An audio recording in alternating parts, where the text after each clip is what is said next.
everybody? Welcome back to Wampleville. We're doing a little bit of filing right here, just for funsies, because I spied with my little eye a couple little dots and other things that we don't want on here. So we're just gonna get rid of those guys. Sometimes what happens when you're priming the stuff, the loose little supports or whatever, like these guys, they just kind of get trapped in the primer and then they get stuck on there. So it's a little bit of an annoying thing. It happens, is what it is, and I think we're just about ready to go. Yeah, just a couple more of these. Just let me get rid of those. Now we have done this one before. I think this was actually the very first bar relief that we did. Ooh, yeah, look at this. There's another. We have a new CAD, a brand new CAD. There's the original one right there. And of course, Cyber. So next Wednesday, remember that's when we're looking to be painting that, and of course Cyber Giro there. Last stream was this here. We still have to do the. Oh, I can zoom in. At least I think I can. There we go. So Cyber Galahad right there, and of course this was our latest tutorial video right here. Look at that. There's this is the one that I had at Adepticon Armored Wolf. I'm gonna be trying to print out one in resin. It's at least gonna be about that big, so at least about 6-ish inches tall, maybe a little bit more. It's gonna be a big one. Now, of course, here, let me grab this. So, looking to do the translucent cloth again, like usual here.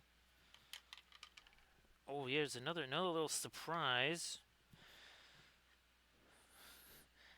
This goes back 30 years or something like that when I did this Starship Technical Guide, and this was one of the small ships that I made, like one of the little battlecraft and stuff.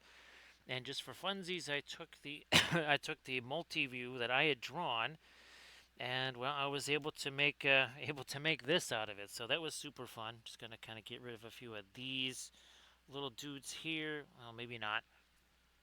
Also, look at this. So these are the very first things I printed out with the Saturn there. So there's the smoky black resin, and there's the clear red.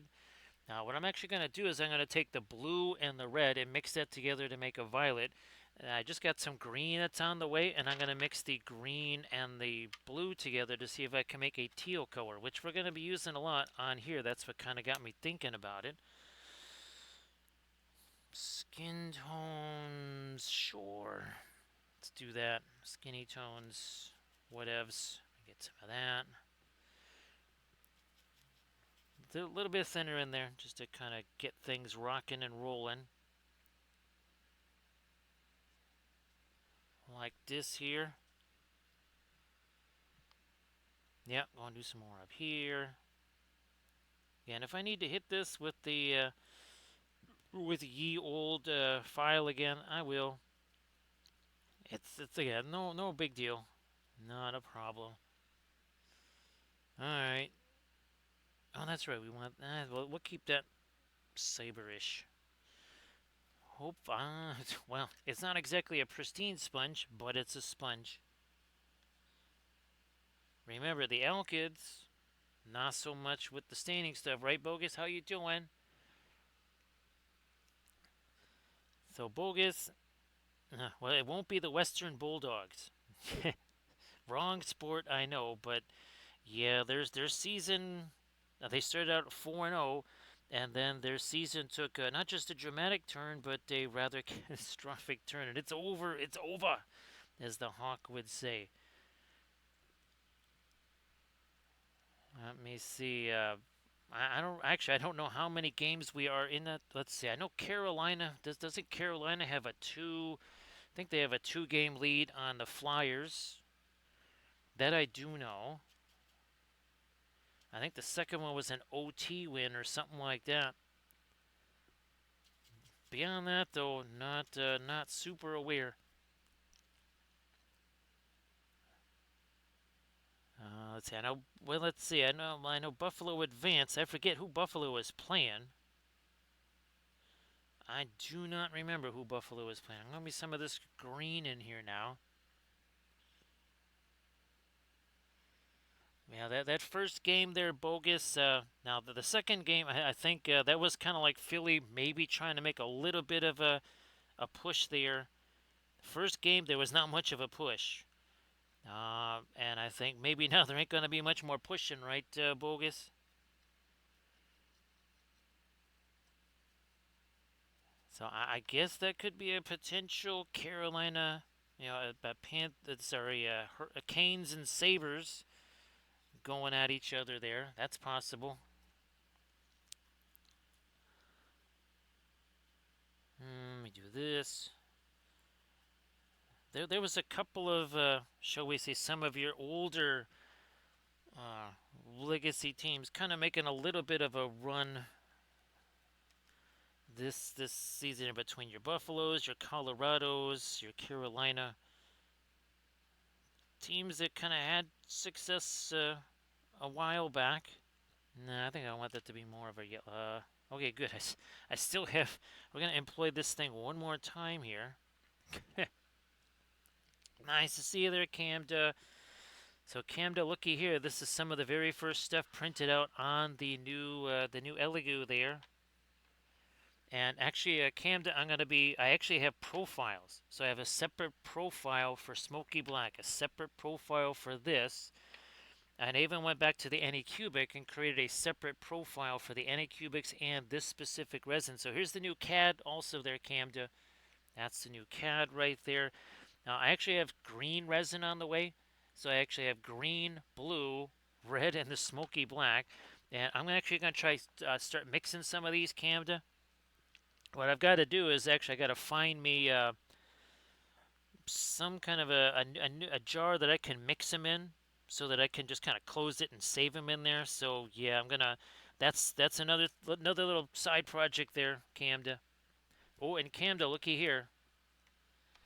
So this was in that picture I sent you. So this was from a technical manual that I did in the 90s, basically, and it was just the three view. It was just this, a front view, and a side view, and I was able to create this real quick. Now we'll be doing some other stuff with that and other thing, but it was kind of neat to be able to make that.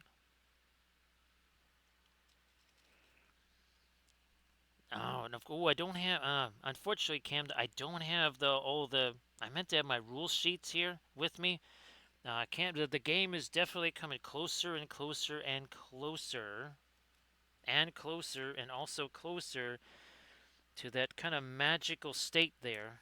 It's where I can maybe try to see if it's actually playable. Now, it's nowhere near playtesting. I'll tell you that right now. It is not near that phase. Now, I also have more. Let's see. Well, I actually printed this out. This is another thing I printed out on the Saturn already. I printed out a 72 mil version of this. This is like 120 mil or something like that. This is gargantuan here. This is obviously FDM, but I actually have a 72 millimeter version of that, which is pretty wild. I'm also working on some more of the corrupted characters. Working on the corrupted Merlin. Right now, I've got another corrupted Morgan Le Fay and Guinevere. That's actually printing out right now as we speak. And of course, well, Cam, if it's a little early, but if you wanted to share some stuff in the chat, you know the deal. Please go ahead, do that. Oh yeah, same thing there, bogus. If you want to share some stuff. Okay, there it is. Again, this is some of these things. They just get stuck in literally stuck in the primer, and they end up staying there. Like this one here again. That's another that just got stuck in the primer. Is what it is. No biggie. Everybody check out the Instagram link that Camda just shared.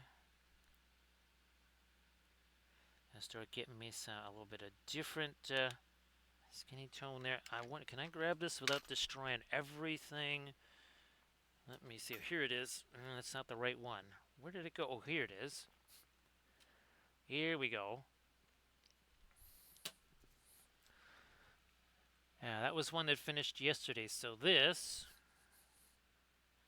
is, of course, this right here. So again, you start with the A pose, right? And then the animators, that's what animators do. Then they take the A pose, and that's when once they have that locked down, then they start moving things around. So yeah, that's Action Nimue right there. There you go. There's Action Nimue. Maybe put this over here.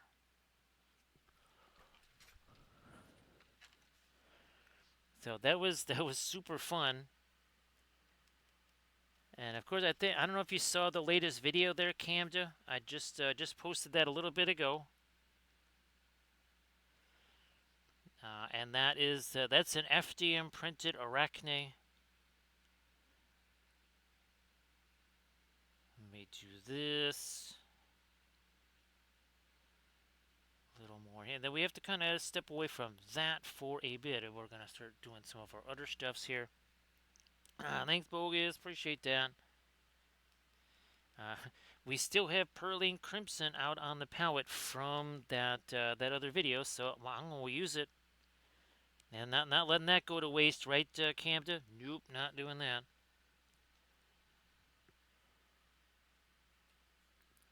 And again, we got ourselves a Galahad at long last. Actually, well, after the stream, I'm going to start uploading the next video, which is a basing video, a straight up basing video. Camda, believe it or not, a straight up basing video. Heavens to Murgatroyd. So that's going to be cool. Haven't done one of those in a while. So it's a couple of Dark Sword dragons. There was a video on those Dark Sword dragons. Well, it was in the before times, where I was showing how to assemble those things. And again, I apologize that we kind of got away from a few different things like those Dark Sword dragons, but obviously kind of things happened, and that meant some changes.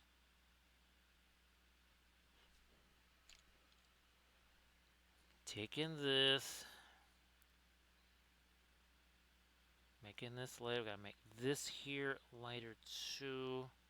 Then we gotta kind of stop with that. And again, this coming Wednesday, the plan is we have the Cyber Cathy and the Cyber Giro miniatures here. So I'm gonna try and get those prepped up here, ready to rock and roll.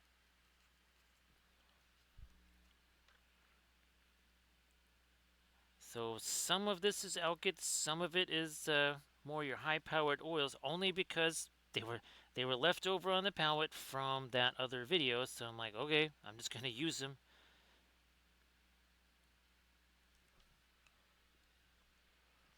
It's been so long since I painted this thing. I don't even remember what I did around here. This was the very first of the Arthurian Bas Reliefs, by the way, which is why it looks very different from the other ones. I will be reworking this one too. Actually, I'm going to be reworking a lot of things because, well, needless to say, I've learned a bunch since then, right, Camda? And since then, we've like way back, like 5 weeks ago. In some cases, 5 hours ago. Because like I was saying earlier, Camda, I now have multiple, let's see, so I've got smoky black settings for the Saturn. I have smoky black for things like faster prints. I have smoky black settings saved for like super high-end, right, showcase Cyberthurian prints. And then I have kind of tweeners. So, and then I've got it for clear red. I'm going to have settings for the clear green, for the clear blue. So basically every single resin is going to have its own settings. And even like the speed. So again, that would be within smoky black, there might be 3-4 different settings alone. And the same thing with the other ones, because the clear red, that well, it's not as dark, right? So you don't want as high exposure times as that. But with the smoky black, that you got to set higher exposure times. Even though it's a semi-clear, you still have to set higher exposure times for that than say the clear red. I would imagine that the green is kind of in between. The blue is probably going to be closer to the black. I haven't actually opened it up yet and put it out into the vat. That is my surmising, and I did the inquiries, and it said that mixing the red with the blue, especially, or blue with the green, especially if that's virtually 50-50, that wouldn't really need to change a whole bunch as far as settings go, just because I mixed those two together. But yeah, it does mean now I have to find. I'll use this. I have to find me some containers that are going to be durable, so that I can mix up the resin and kind of have it. I don't want to just like mix it once. It's not like mixing our own oils, right, Camda, where we can pretty much just mix it for one session and be done with it. This is something I would need multiple times. So yeah, I gotta do a little bit of research on some containers. But GPT was super helpful in getting those new settings. I mean, within a matter of hours, I wasn't just, printing stuff. I was like, oh, okay, this resin I've never used before. These printers I've never used before.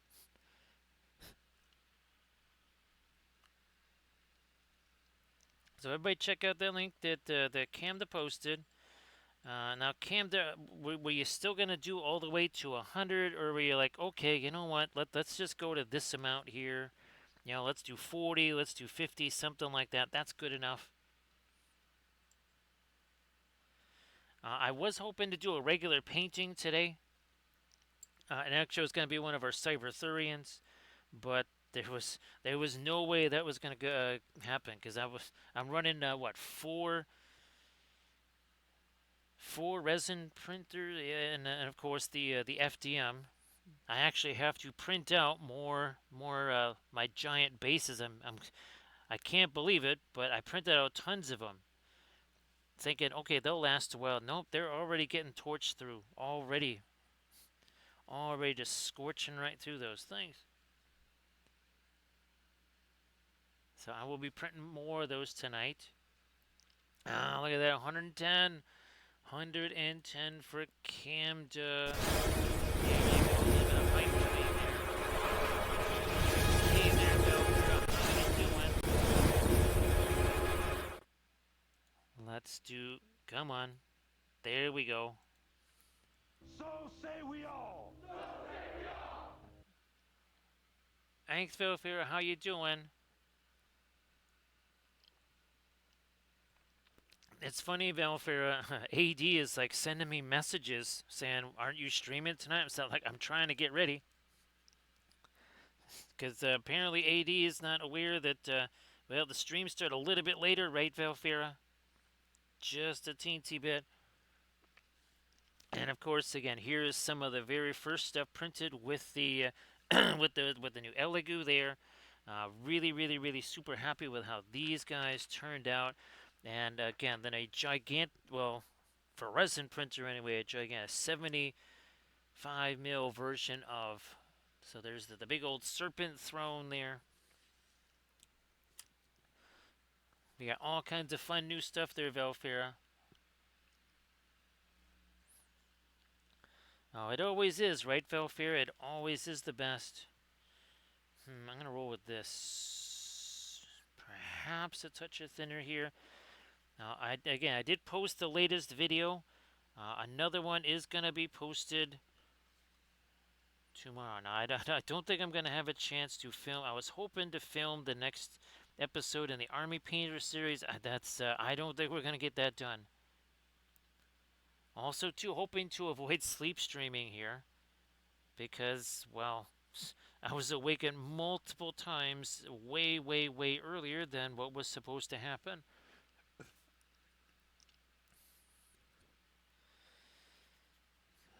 Well, Valfair, it's a good thing that everything I'm doing is indoors because it's been in the 30s here the last couple of days, and I don't mean Celsius 30s. I'm thinking it's been a little bit warmer than 36 degrees down there, Valfera.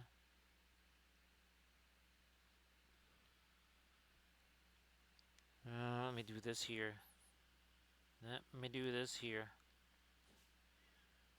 Now, Valfera, it's been so long since I did this one. I'm trying to remember exactly what I did where. It was a long time ago. And of course, Valfera, I also, the other thing I'm trying to sketch out, Valfera, is a new linseed racer. Now, Valfera, there's another thing too. I'm gonna with this new Saturn, Valfera. I'm thinking of taking the. Let me get this blue here. That same file, because I know a lot more about supports, Valfera. I mean, if I can print out that throne in one piece, I think I can print out that linseed racer. So I'm gonna give that another shot, Valfera. If it comes out good enough, then we'll use that. I'm not really a huge fan of those new Indy cars there, Valfera. I can remember one of the big changes, kind of your 70s into the 80s there. But they look to me they look really weird there, Valfera. There's Valfera getting to 110. I was just about to do the sound effect. See if Valfera gets up to the sound effect too. There you go. You got a sound effect for Valfera and now we got two more people in our 110. That would be Arid and Conrad and Conrad there. They would be in the 110 club as well.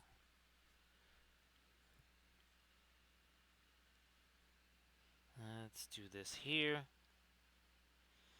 So yeah, Valfira, that was really, really, really, really strange looking. So I'm not really sure. There's like no rear wing there, Valfira. So I think we're gonna stick. We're gonna stick. Actually, oh, Valfira. Now here's the thing. If I was to design my own, I'm going back like Johnny Rutherford days or something like. Oh, that we could do that, Valfira. We could go all the way back to say like a Johnny Rutherford era or AJ Foyt, Al Unser Senior Valfera. We could do something like that. Mario Andretti Senior, not like Mario Andretti the 17th. Or is it like the 23rd that they're on now? Let me do this. Here, a little more, a little more, a little more.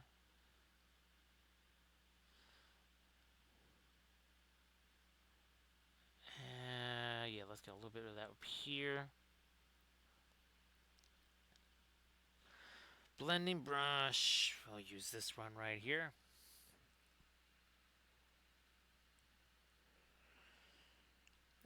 Valfira, that would not have, well, now of course it was a different era, but that would not have flown in our ear because, well, first of all, I guess you could say the kid did make it, but now you can't necessarily also say, well, the other kids didn't have access to that tool because, well, I mean, there could be certain jigsaws maybe the kids don't have access to either. If the kid 100%, if he designed it in CAD and then had a machine to do that, then I was. It's kind of like, well, okay. I'm not quite so sure you can say, nah, you can't do that because, again, well, you don't want to squish innovation, right, Valfira?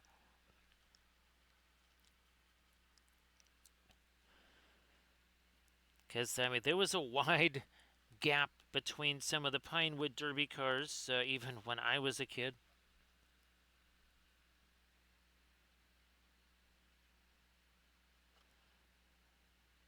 Now, again, if it was the dad's pet project there, then that's a whole nother thing.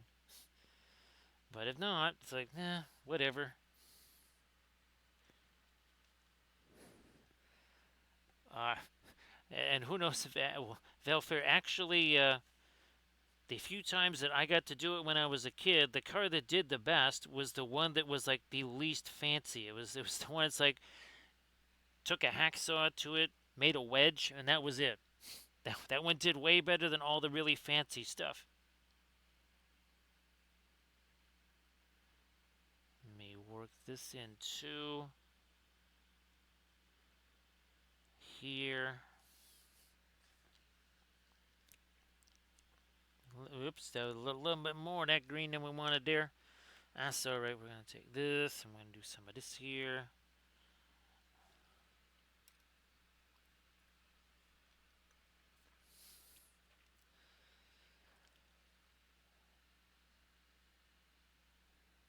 Well, bogus. That's excellent. That's fantabulous. And again, bogus. If you wanted to share some stuff in the chat, and wants to share some stuff, go ahead and do that.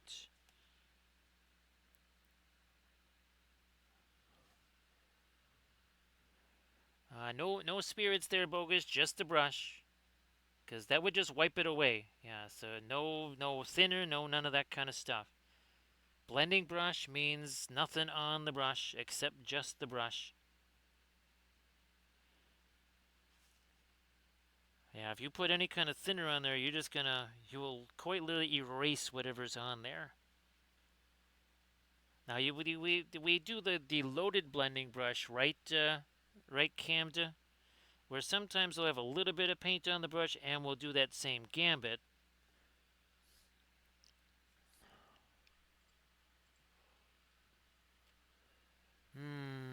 I'm almost about to start diving into maybe some of our darker stuff, but first let's just start doing this.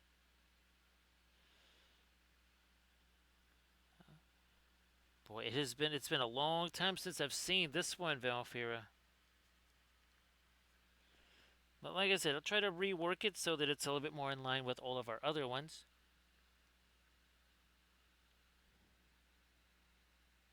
Oh, wait a second. I knew there was another thing.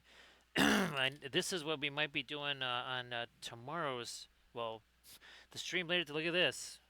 There's the Green Knight. So yeah, I might be doing this one on the stream, on the Friday stream here. Again, this is another thing where I'm doing more of the sculpting and such. So I made a separate power node there and then kind of sculpted around it. But I need to, I still need to get that pressure sensitive tablet going. Still got to get that thing going.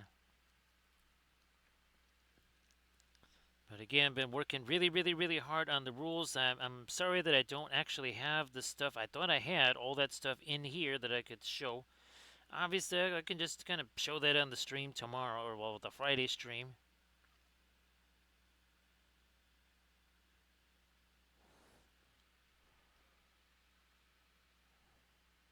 Yeah, there's no axe on the bust. Remember, the original figure had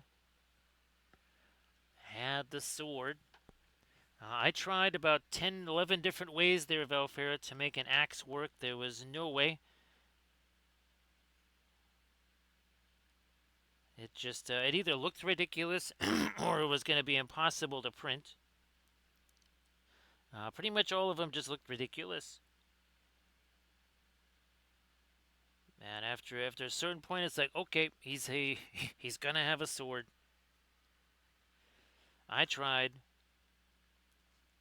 but now in the bas relief, that's different. So I'll try to get the axe in the bas relief because well those work very very differently from either the figures or the busts. Oh, also too that's not white. There is still some color to this.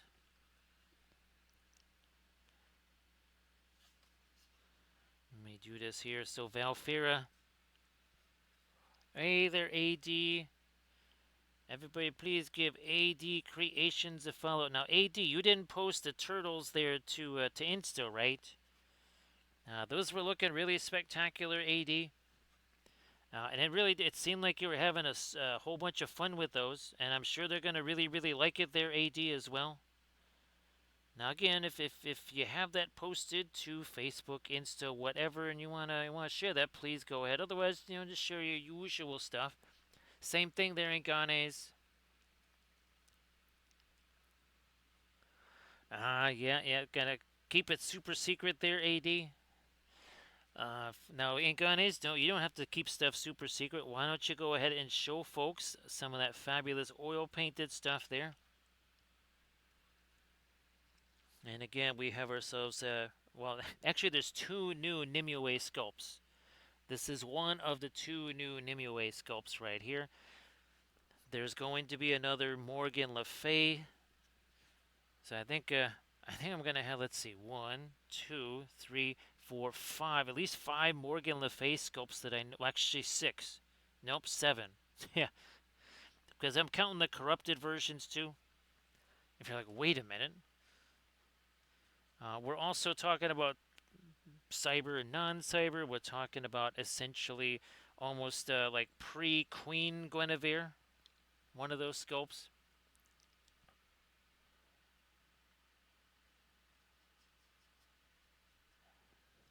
So we start in the middle and then we work our way out either way. We work our way a little bit lighter, we work our way a little bit darker, but generally starting out in the middle.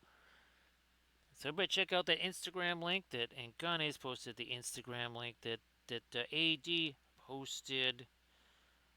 Now AD, well you'll be going back to that other project, right? God, I can't ever remember who made that one there, but I'm sure you'll be getting back to that other one as well.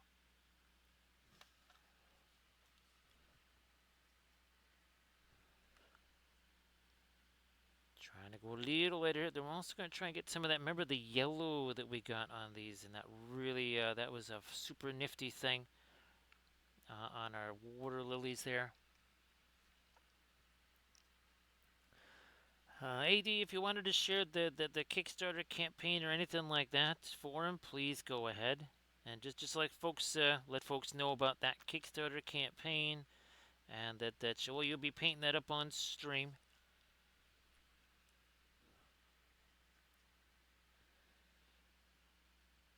So actually, I've got one of the corrupted Guinevere's printing now. Also, one of the corrupted uh, Morgan Le Fay's.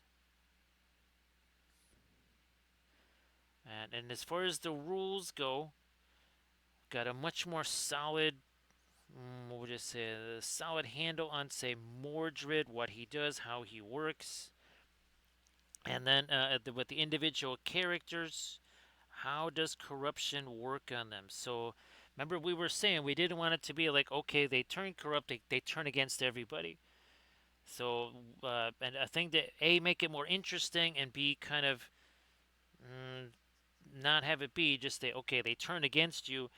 There are levels of corruption. When you reach like 3, 4 levels of corruption, uh, well, some abilities get better, other abilities kind of disappear, and people might get a little bit suspicious.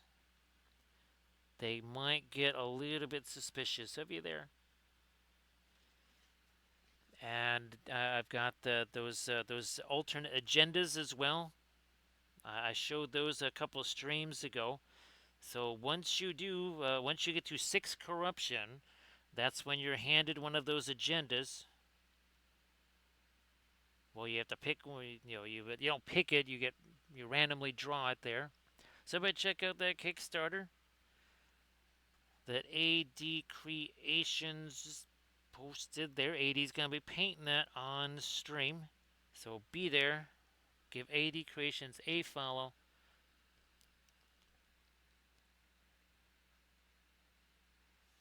So Bogus, it also depends on timing. If I was working on a couple of these, it would be a little bit different. It depends on, okay, here we've last time we really did stuff on this was maybe I want to say 15-ish minutes ago. Sometimes timing dictates what you're going to be doing next. Now, there's times where I just kind of avoid certain things because I say, well, it's too soon to go back into that area, especially if there's things like reds, like this. Where'd she go? Here she is. So this is one, and oh, there's genuine cadmium red on this too. Let's put it this way, there, Camden. There's a reason, cadmium red is cadmium red, and other stuff that looks like it does not act like it. Again, that's a thing with the oils. Colors might look the same. It's just like Puro Orange. It's just like Perline Crimson. There's a lot of colors that you could even mix, and they look like them. You say, it just looks the same. It looks the same. It does not act the same. AD cadmium red makes everything go faster, usually the end. Yes, it makes it all go faster. Let me get some more of this lighter stuff over here, even lighter stuff on this back here. There we go. And was also used Indian yellow, like the Williamsburg Indian yellow, as in super, super, super slow drying Indian yellow, as in one of the slowest drying colors in the Williamsburg line Indian yellow. Was also combining it with brilliant yellow pale. We haven't seen that in a while, right, Valfira? Like I said, where possible, we will try to get back to our non-alkyd stuff. Yeah, the hue cadmiums are as close to actual cadmium as far as what they do. I mean, it's like one of those nasty ballpark hot dogs compared to the finest steak. And we're talking about a raw ballpark hot dog too. We're not talking about a cooked one either. We're talking about one that was raw and has been on the floor for a week. That's kind of the comparison.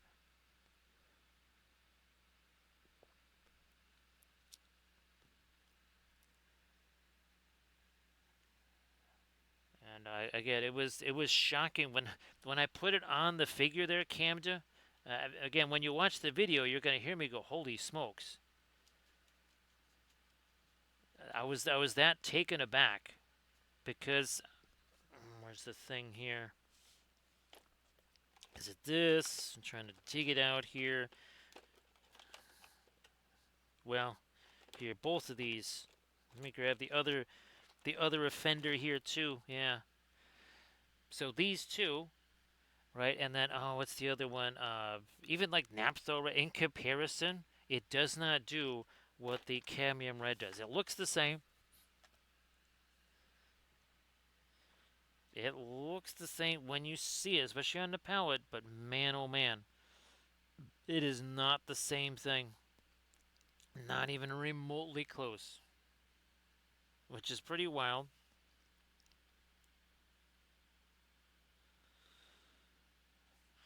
Okay, we're just trying to establish some things here, Bogus, and of course, you know, this is what creates the translucency, right? We're seeing what's underneath it. That's what creates that.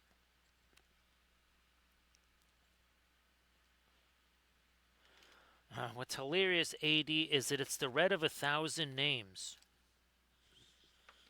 Uh, and Valfair is going to say, well, you're not wrong there. What? Oh, here it is. Yeah, there it is. And we just had this out. We'll go grab it again. So yeah, there's a million different versions. It literally is Naphthol red, but that's Naphthol red, that's Naphthol red. Everybody's Naphthol red.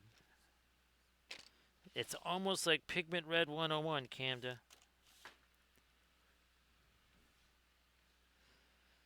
Almost. Not quite. Where you hiding? I keep forgetting to break out a new batch of our fabulous One Happy Choice brushes. Actually, Camda, I feel bad. I have tried to send you 1111 messages each of the last 5 days, Camda, and I'm like even like 11 in the morning, and every single time, by the time I get to, like the phone is being an idiot or something like that. By the time I can like hit send, it's 11:12. That the same thing used to happen for Kathy and I. We were trying to send each other 11:11 messages, and every single time, next thing you know, it's 11:12 by the time we get the stupid thing sent.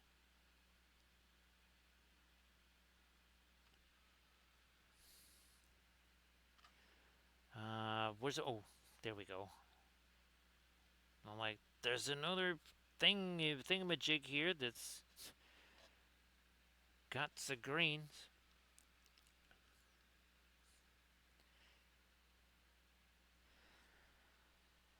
Let me do this here.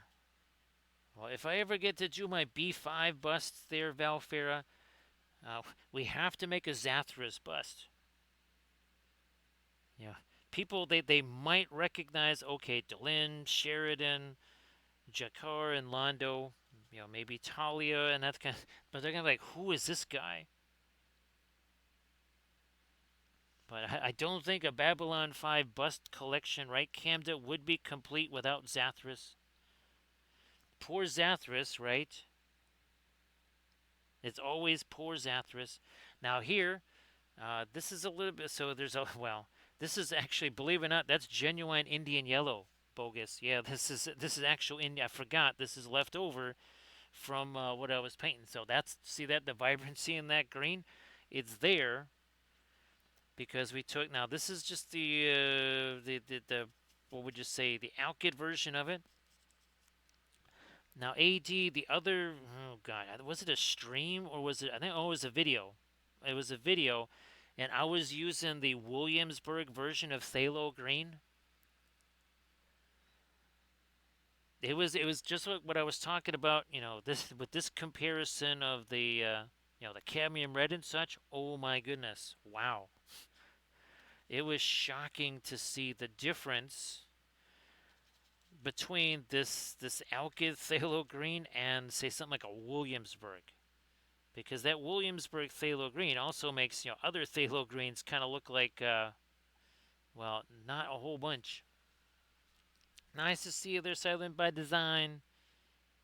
Appreciate you being here. Of course, happy Friday to everybody. Because, well, it is Friday here now. It's a Friday. Let me do some more of this here. So, well, actually, Velfira, hopefully I can find that thing. I'm pretty sure. Oh gosh, was that my mini factor or was that Cults 3D? Because obviously, if I can't find the file of it, I can just load it again.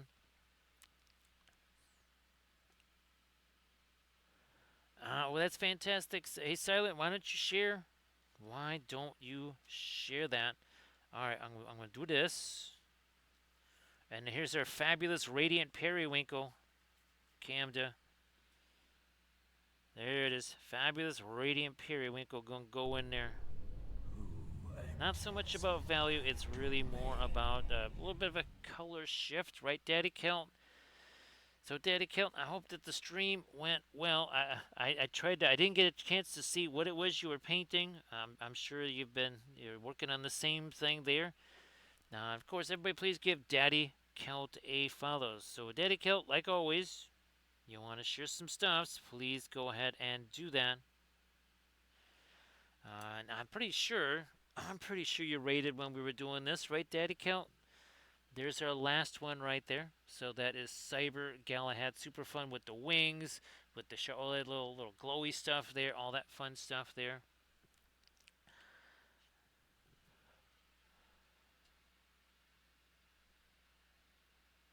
Yeah, I think you're right, Valfair. My first instinct was cults, actually, and not. Actually, it makes it easier to find it there, Valfera, because I have very few things on Cults 3D. So if that's the case, Valfera, it makes my job a whole lot easier if I can't find the file. So again, Daddy Kilt, why don't you post some stuffs in the chat? And again, everybody, please give Daddy Kilt a follow if you're not already doing that. Go ahead and do that. Let me also do that, and also do that. So again, Bogus just doing a little bit of the.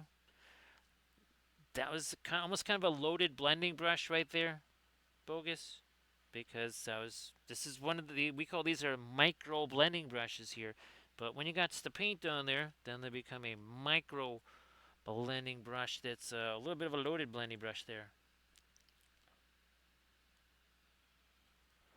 So everybody check out the Instagram link that was shared by Silent by Design. There you go. Now, I could still go a little later than this too, but let's play with this first. Let's play with this for now. We're gonna try and develop much more on the face here. I think.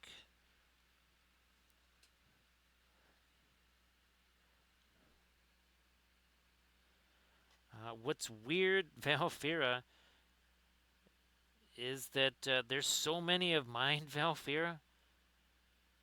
Now, of course, it's not just the number of different sculpts; it's the number of the same sculpt. Because now I have a whole ton of the same sculpt because, well, there's the supported, there's the unsupported, there's different sizes. So it could be the exact same sculpt. But there could be upwards of 10, 12 essentially files of that one sculpt, which is super helpful. Yeah, although maybe not as helpful as you think. Ever, yeah, that was oof. There are so many different files. That is something that I'm going to be trying to do over the next couple of days. Is just little by little go. Okay, here we'll take on the we'll just take on the busts and nothing but that. Then we're going to take on just the bas reliefs.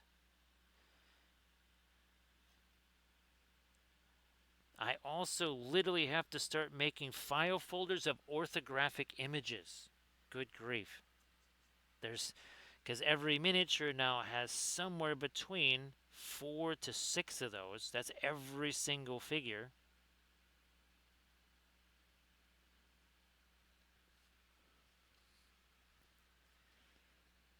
Now here we're going to use that as a much larger blending brush. So again, Daddy Kelp, appreciate the raid. Again, Daddy Kelp, it doesn't matter how many folks come along with you. It is always appreciated. Let me work some of this in here.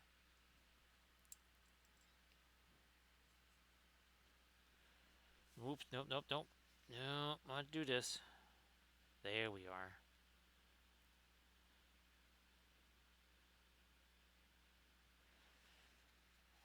Now, I was even doing a couple of sketches there, Velfera, for the dice tower. I ain't forgot about that, Velfera.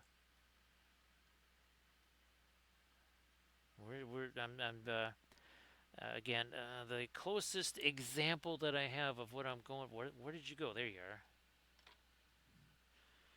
So it would essentially look like our Cyberthurian city, which means lots of spires like this, and those relays and such. And basically the dice would come out of an archway.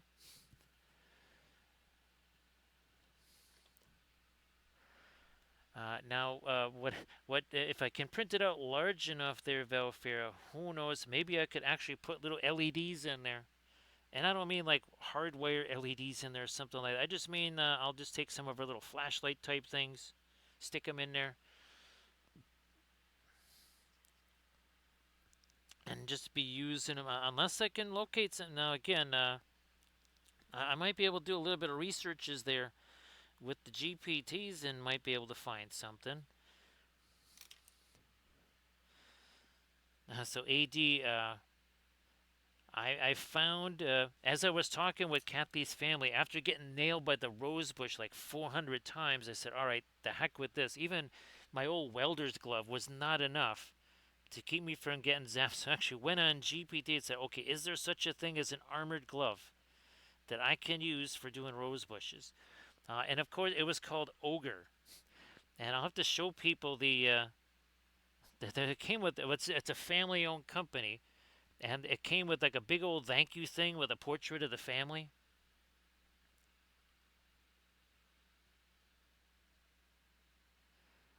Yeah, so that was kind of neat. And I sent one up to Kathy's mom for Mother's Day. It's supposed to be there, well, technically later today, so it's in time for Mother's Day. The downside is there's like no card, no nothing, but at least it's going to get there.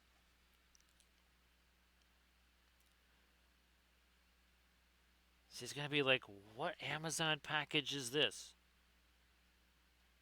I didn't order this." It's weird though to see like package arriving tomorrow, and you're like, "That's not supposed to be coming here. I got that last week." Oh no, that's right. That's for Kathy's mom. Now see, it's got a little bit of green in there, little smidge of green in there. So yeah, AD. I made the mistake also of, well, because I wasn't really intending on pulling weeds, well, catnip. I wasn't intending on pulling that and snipping the rose bushes. So I snipped the rose bushes first, and then I go to start pulling up weeds. And of course, you're pulling up weeds, so you're closing your hand that much more. You can imagine what happened. And that's when I said, okay, there's got to be some kind of armored gloves here or something to keep these things from zapping me here.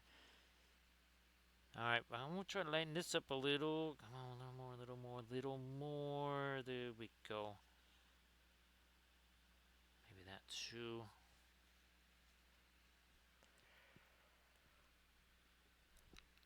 What's that happen with these? What's that happen? We'll make these later as they cross over. And again, this is always one of those that makes a good film noir candidate, right, Valfira? I mean, any object source like one is, of course, or even our metals, right? Because we're reflecting colors and such. But these ones with the translucent color, they really, really, really show off the value that film noir has. That's still too much.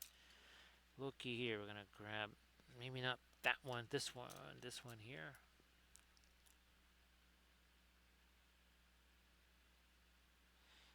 Just gonna do a little bit of blending brush stuff right here. So again, this is not a whole bunch of actual paint on it, none. It has no paint on it, and we're just gonna smush that in there, just pushing some of that paint around. Now we'll do one on here. It'll show some stuff, but when we do the figure, then it's really gonna show up. Also, we're gonna get way more teal stuff going on down there. Whoops, wrong ways. Here we go.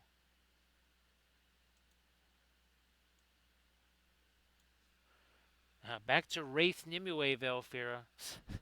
Back to Wraith Nimue. Are you doing there, Erda Michael? Great to see you. So again, as this comes back, you'd say that's like 15, maybe 12 to 15% color. You can already see the skin tone. You can see the water separate. Nowhere near 50. We're only just now getting there. We're almost there. Now we're at 50. See the difference that makes. I'm gonna go. Let's get some darker stuffs going on in here. Some darker stuffs, and again, this is the other Fun thing right here. So this is again from that technical manual I did in the 90s. I had a top view, I had a front view, and I had a side view. There's also a cargo version of this. Yeah, so I got to design the cargo pods, and that way I can print out like a whole series of cargo pods and such.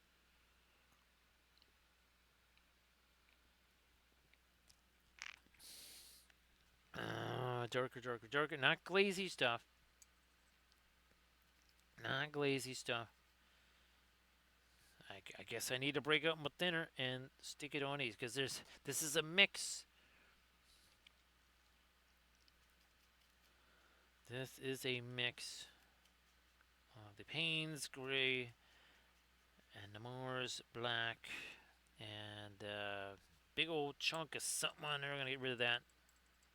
It's like either the brush got like a 16th of an inch longer with a big old whatever, but yeah, I was like, no, let's just get rid of that. Let's just deposit that elsewhere. So great to see you there, Artemichael. Why don't you share some stuffs in the chat like usual? This ought to make some difference here too.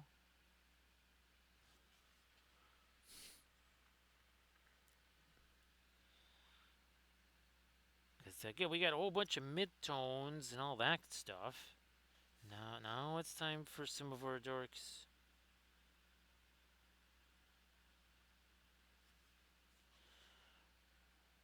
And we go there. Let's get some stuffs for the wrist here. Fingers and the knuckles.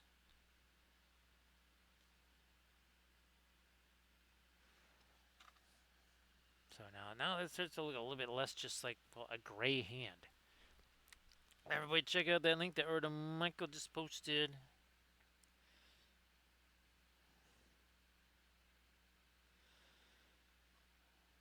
So Michael, I'm sure that there's really not been very much time to work on ReaperCon stuff.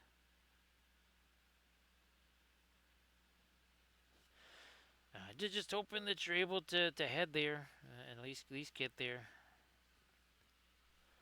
Nice to see you there, Tona. I hope that you're doing well. And of course, happy Friday.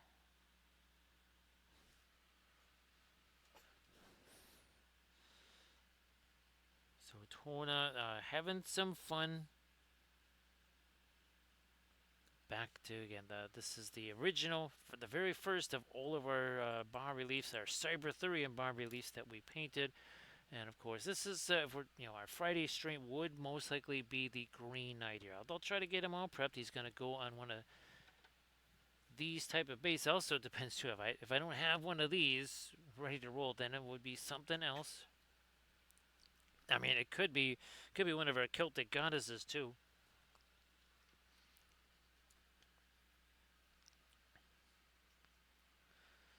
Because I've got a whole boatload of those ready to rock and to roll.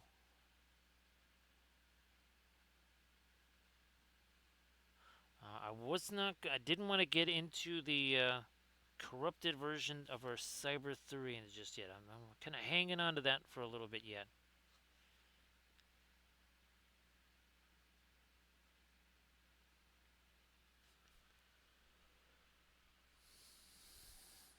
Well, I hope that you get a chance to do those for sure, Michael. Well, that went a little bit further. I say I can just wipe it away with my hand, right? It's not a big deal.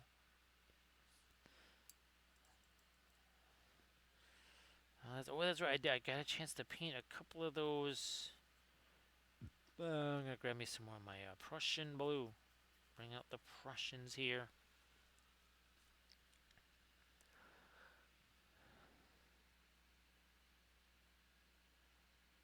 There we are. So now I got almost like a little bit of a sky blue happening there.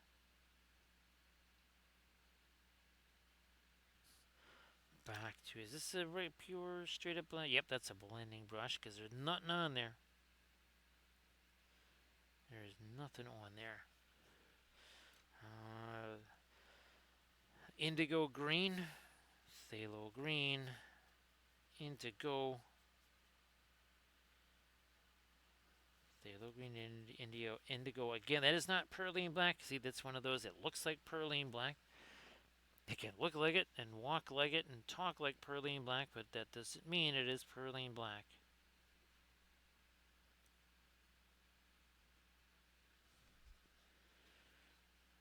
So we'll get just some of the dorks in our. Well, that and not supposed to go there. Not sure what that's doing there. Well, looky here. It's like we got an eraser. It's almost like we got ourselves an eraser.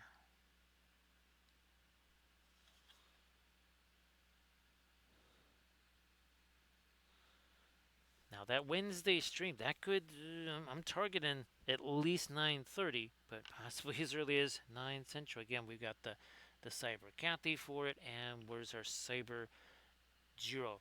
Now we also have, keep turning that off. This is our new Cyber Cad. Look at that, up on his hind legs there. So yeah, that's the new Cyber Cad. His mouth is also, I mean, it's not like it's open, but it's more open. Where's the? Oh, here we go. So there's the board game version of this, and I've got what 8 of those. Yeah, I still have to do another reprint of the Green Knight there. As far as the board game miniature, that's fine, as I still have to redo, or I still have to do the whatchamacallit versions, the corrupted versions of all of our characters for that. Nice to see you there, Mutu. Everybody say hello to Mutu.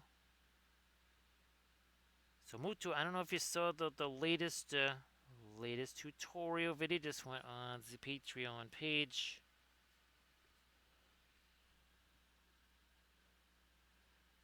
And again, that one was the Arachne Bas Relief. That's where the figure is mostly separate from the. So I sent out the. Sent out, was it? Yes, sent out the message yesterday, and there's gonna be another one coming real quick, Mutu. So pretty much as soon as the stream is over, the next one starts loading up, and we'll get that one posted. And of course, I just printed a 72 mil version. Now this is even larger. This is more like 120 or so. This is an FDM, obviously, but I got a 72 mil version of this fabulous throne. But talk about glowy stuff, and all the brass and everything. Now, do I still have? I do have it. Here we go.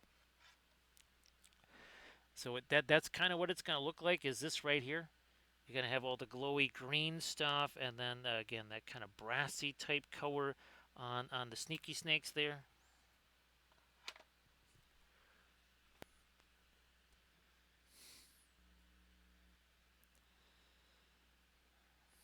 That's here we go.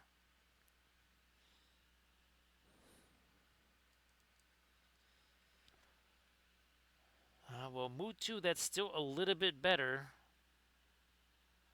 than participating in the blind man's trap and shoot arena version there, Mutu. Yeah, the arena version of blind man's trap and shoot. That is that's not a sport for the faint of heart there, Mutu. Yeah, it requires a certain bit of steeliness there. It's kind of like, though I think kids probably graduated from the indoor lawn darts club to that. That's I would say that's probably yeah. As kids, they were in the lawn dart club, the indoor lawn dart club.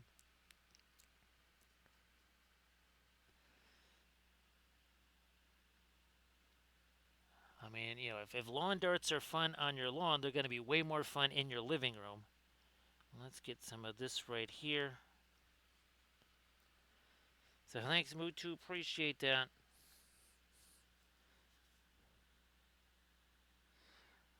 Again, we're looking to put a little bit more light over here.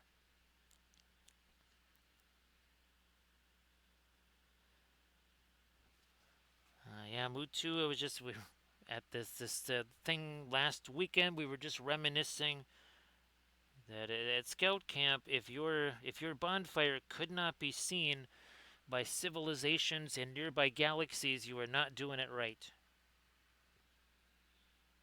Yes, yes. If that could not reach like 2 or 3 galactic clusters away, you are not building the fire the correct way.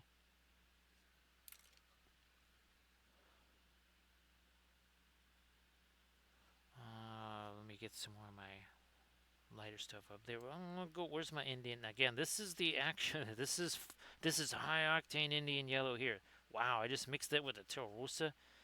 Man, I'm telling you, there, AD. You get super accustomed to the what is it? These diet versions of some of these colors here.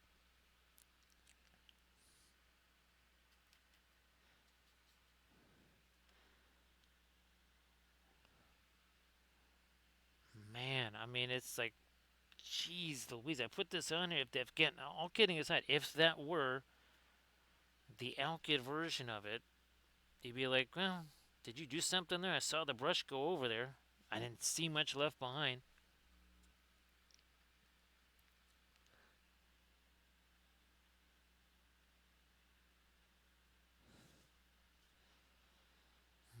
Let's do the. Oh, I forgot all about this here. I forgot all about these. We got our phthalo green. Break out some of the Prussians. That's gonna go over here. Every time, keep forgetting about this. So we're gonna get some of our lighter skinny tones on there as well.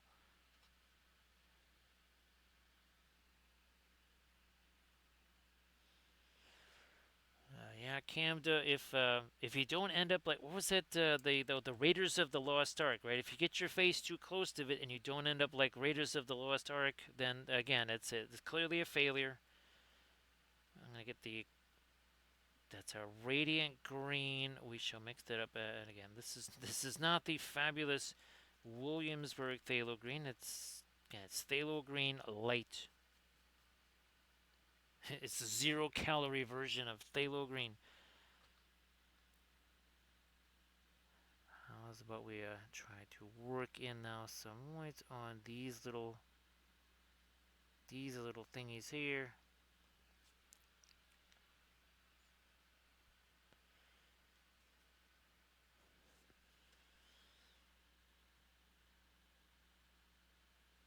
I believe, yeah, I think, if the core temperature of that fire was not in excess of the hottest, brightest stars in the universe, then again, once again, you got some retraining to do.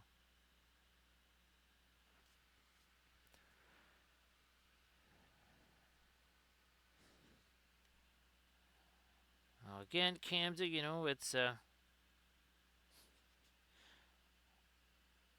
you have to that's all about survival, right? If you can make an artificial sun out of just a pile of wood, that means that you can survive should things go horribly wrong, right, Camda?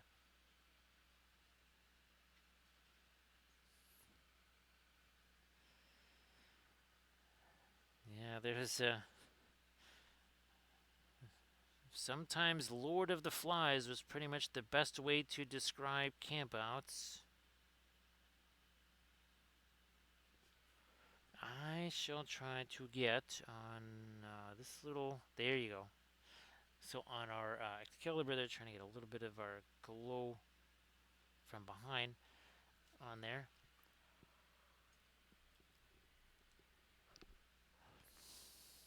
Now, I will break it. Let me, where's the bus version? It's so easy to grab this. So you can see there's, now this, of course, we used actual cobalt teal bluish right there for the stuff down there. So we're going to do the same deal here, but we don't quite have that. We don't exactly have that. We're gonna have to make a do with what we've got here. We will take this and phthalo green and see what happens. You know, a little bit of thinner. Part of it is some of this stuff's been sitting on here a while. It's been sitting on here a spell. Opacity kind of kicks up a little bit here too. Because we did add one of the radiant colors to it. Is this the same deal here? No, it's over here. See you later there, AD. And everybody please give AD Creations a follow. And of course, AD, again, the turtles were looking amazing. But why don't you post the Kickstarter thing again there, AD, before you take off. Before you take off, please go ahead and do that.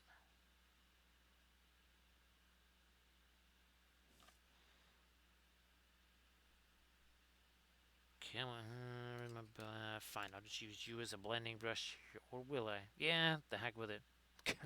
I'm gonna roll with it, don't care. So you can see now we got a little bit of turquoise down over there.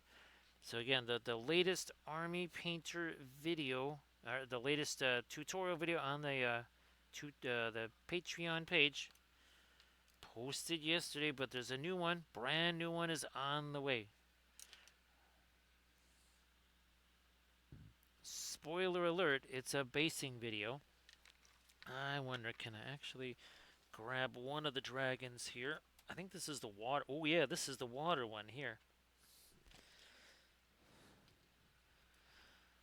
So that's the cork bark there, but this is our modeling paste here. So again, yeah, that's a modeling paste to create kind of the start of our waves. Now we'll paint this, and then we'll do the water effects over the top of it. Then here's our other one here. Now a lot of these armored wolf, these are the basing bits. Remember July last year? These are a lot of the ones that you gave me here. So the vast majority of these are the ones you gave me. These were Make It Epic basing bits, I think, right? So these are some Dark Sword dragons, and these are, we're gonna do like at least a 2 or 3 part series of each one. So again, that is signs and portents of things to come. That is on the way.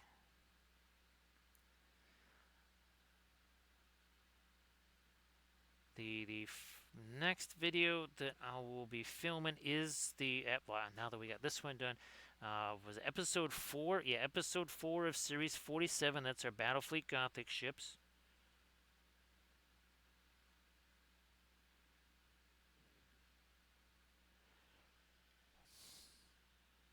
Here we are.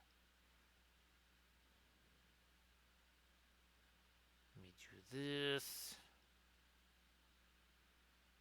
Like that. There we go. See how that kind of changes. Now you got all the Terra Rosa here. Now it starts to go into that. Now we also have our Violet and our Periwinkle. That is gonna go in here. Schmidt. What? Like, what's. There's some kind of weird deal there. Where's my? There it is. This is not actual Mars red here. Just wanted to throw that out there. That's just an Alkyd version. So see you later there, 80.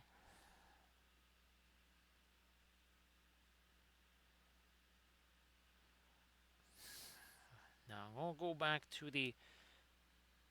Let's go back to the face.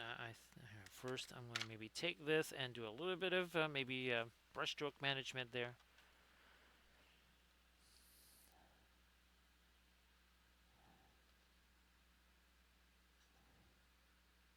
There we go. I believe. Whoops, wrong one.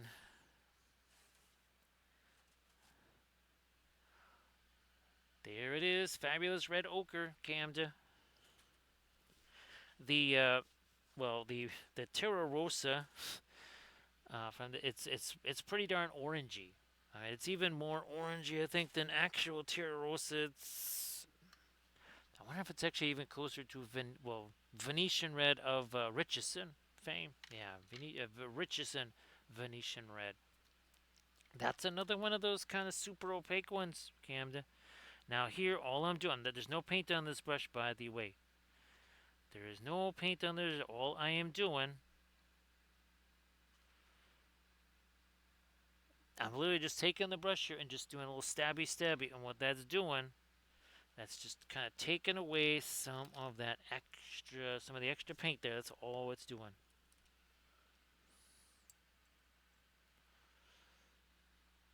I don't think that's the right one. Where did it, I guess maybe that's still it there. All right.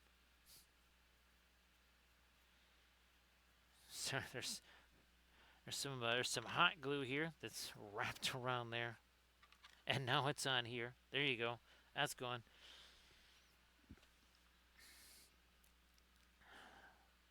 Or is this the right brush? Well, we're gonna find out in a sec. I don't believe it is. Nope, and not the one. Maybe it is this one over here. All right, fine. I'm gonna thin it down a little more.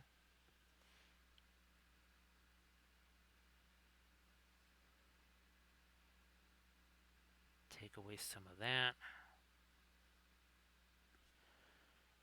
Where's the fabulous Prussian blue? Let's get some of you out here. Prussian blue. Some of the Mars black. Not necessarily a glaze.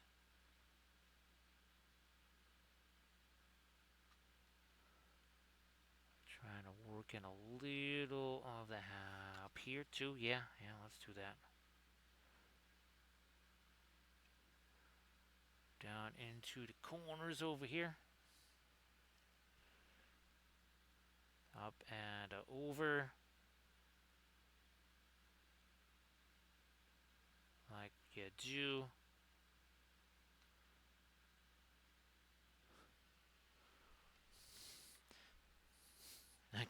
I can actually use a couple of my dice as a little bit of a shimmy there. All right.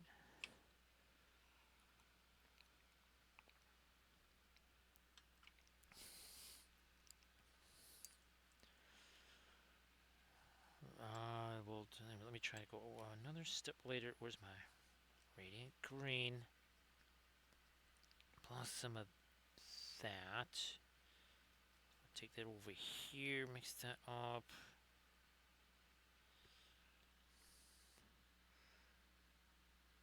And hoping, yeah, see all the dark that we put there, those really start to show up now. Let me do a little bit of this here, and a little bit of this here.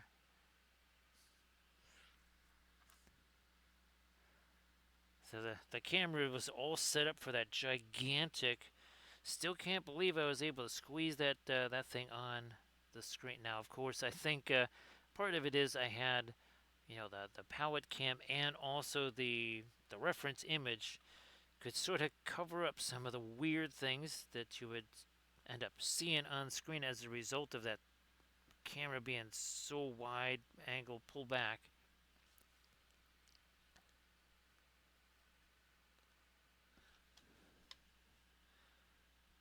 Hit this up here.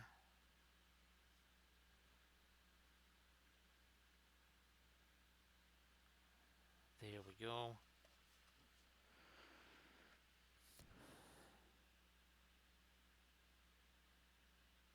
I'm glad that you were able to snag those. Now, were those Gamlin? I'm guessing they were probably Gamlin, or maybe they were Williamsburg. Ooh, actually, so the quest for the Williamsburg, that alkyd resin stuff there, Camda, that's a gone goose. I tried getting it on Jerry's Artorama. Guess what? It's back ordered till June. So it's like, okay, if it's going to be that hard for me to get it, for regular folks to get it, it's going to be even harder. So I'm glad you were able to snag some new Williamsburgs there, Erda Michael. So yeah, we're not doing the alkyd resin thing because that's way too annoying. Because first it's available, this time in May, then it's June, then it's May, then it's July, and it's like, nope, I ain't chasing that stuff. We have more than enough things that we can already experiment with, right, Camden? We got plenty. There's plenty of material to experiment on. We're good. Making this a little later, making this a little later, and then we're going to get some of that over here.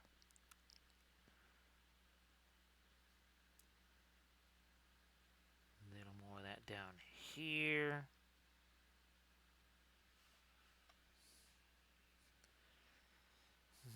Oh, yeah. I keep forgetting that this is, now this is radiant yellow. Boy, it's been a long time since we used radiant yellow. Man. And that again, that's the real deal. It's not a Paul Rubens is there. That's a real genuine radiant color.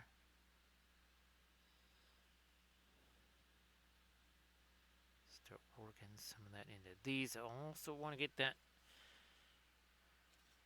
and some of this in the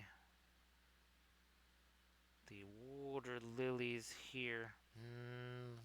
This maybe. There, now we're talking. Also here. There we go. There you go. All right, now maybe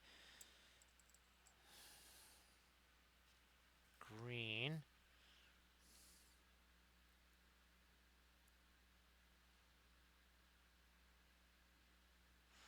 So yeah, it's going to be a very interesting experiment again, doing the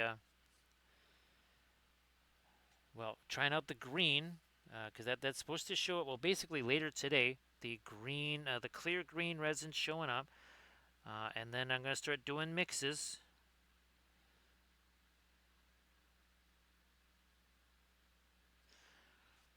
Again, once I can find myself some decent containers, it's not a. Let's see, do they have like gigantic versions of these? Because these were super fantabulous for mixing our own oil paints. I might actually put that in my search parameters there. Is some kind of container that has the non-spill and also water or air tightness of a was it nail polish container.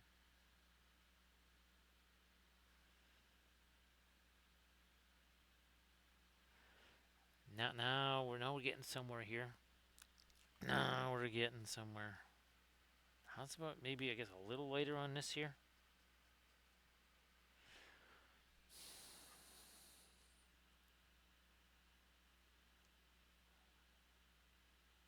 Little lighter there.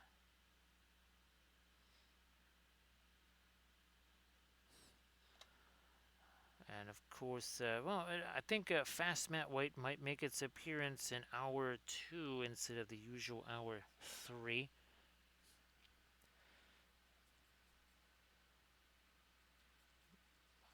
So there are turquoise a little bit later. I had to wait for that to set a little bit first before I started fooling around like this. Not trying to make you dizzy here. I got to kind of turn this upside down to be able to have. Oh, jeez, there's another. There's more hot glue strings. They're pretty much all over the place here because of that basing video. Because, well, guess what? Hot glue is what I use to attach everything to the base. There are strings of it everywhere. It's like some kind of like kid's birthday party rave or something. And a meth lab all combined in one for some reason. I don't know why, but there's just like silly string everywhere in this room. I shall try to lighten you up some more. Nah, that's got too much of the warmer green. That's better.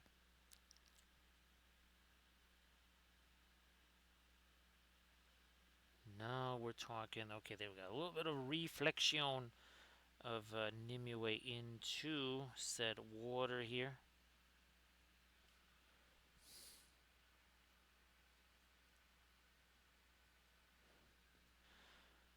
Continue reflection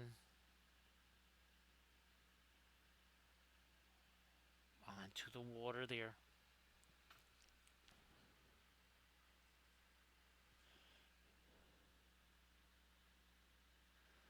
Let me do this here. So when I go refresh the medicine in a little bit here, I'll see if I can grab the new 8 by 8. I've been printing out everything at 8 by 8 because remember that fits in that box. The nifty thing is, though, if you just print it on an 8.5 by 11 piece of paper, which you're gonna, because, you know, printers and all, I've spaced it so that you can actually, and you'll see the little holes in there, so you could still put it in a 3-ring binder. If you didn't want to, like, stick it in a box or something like that, you could say, oh, I want it in my little 3-ring binder. Well, it's also designed to work that way, too.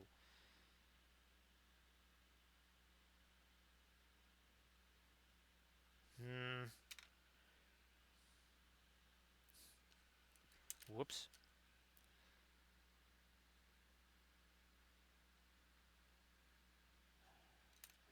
There we go. So yeah, a little bit of turquoise down there. This kind of the like the terra rosa, kind of orangey red, then into almost like a purplish gray, and then into some teal down there. So again, 1 hour 26 minutes ago, this had a little bit of what was that? The ebony flesh primer. Now the one thing I do have more of the spray cans coming this way. That's the Liquitex spray paint. There's I think 5 or 6 of those. Since I didn't get the alkyd resin, I could get one more can of that because kind of about the same price range or whatever. So I've got a whole ton of new miniatures to prep and prime. So there'll be a mass spraying of stuff happening here over the next few days. All right, it's got much more of our lighter color, and then just gonna start to drop this on here. We'll do some more of our brushstroke management like we did in the face. Boy, that really made a big old difference up there, man. Big old difference. Now here, I'm going to take. So this is the red ochre here from Paul Rubens. I'm gonna actually do a little check here and see if because there's also pigment red 102, and that tends to be in things like Indian red and such. See how that kind of mixes a little bit more now. Little more mixing. Is this the shelf? It is. We are all pigment red 101, but there's not a whole bunch of the Paul Rubens outside of the ones that clearly have white in them that have the opaque marking on there. Now got me a little bit of our radiant magenta now on that. Actually, a little more radiant magenta. So go in here. That's gonna get a little boost. It's not just a value thing. Also looking to spruce up color. It's kind of like we were doing with our phthalo stuff there. Nah, that's too much. So Bogus, here's another little set of the blending stuff. So hopefully Bogus, this kind of made a bit of sense there. And like you were saying, you were trying to kind of anticipate. All right, I think this is what might be happening next, might be happening next. So Bogus, here's hoping that this kind of had some good little revelations there for you. And again, I think we will most likely be painting the non-axe version of the Green Knight bust. Yeah, it might change, but that's kind of the plan, at least for the next stream. So see you later, Bogus. Great to have you here, like always. I'm gonna just chuck a little bit more of that light there. We need a little bit more of it up here too. Let's do that. No. Let me do this. There we go. Okay. Okay, this worked out really nifty right here. Very excited about that, and I'm pretty convinced that that ABS like resin is really tough. I think it feels more solid than the version 2 Soraya.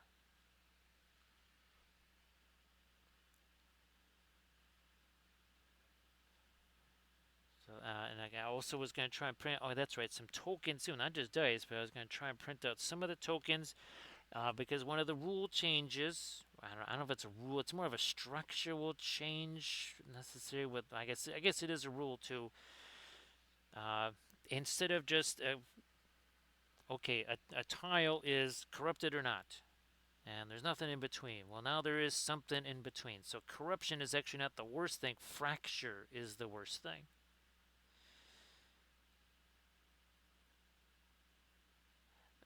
Part of it is, and the initial was it's I think 7 rounds is kind of the initial. I don't want to say time limit because we could also play a game where you don't have a round limit, but 7 rounds is kind of the loose idea for right now. So this is the Elegoo water washable ABS like. That's the smoky black.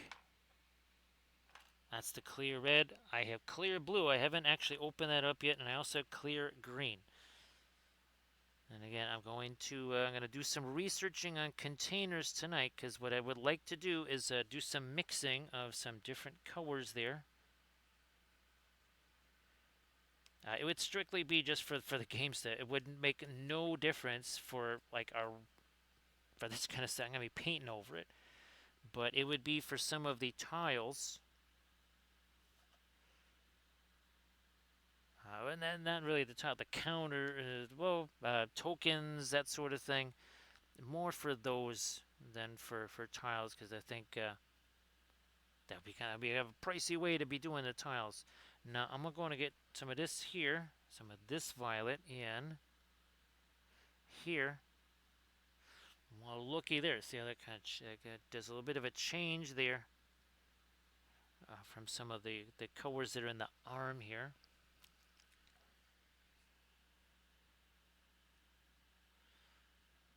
I think it's a bit of a change there. Back to this again.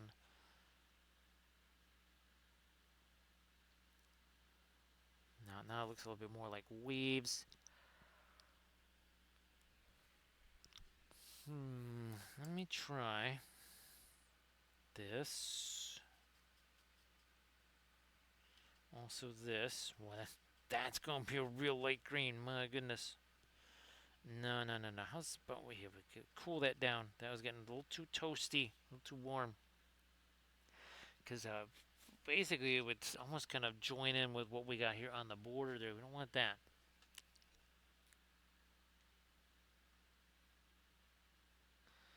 We don't want that.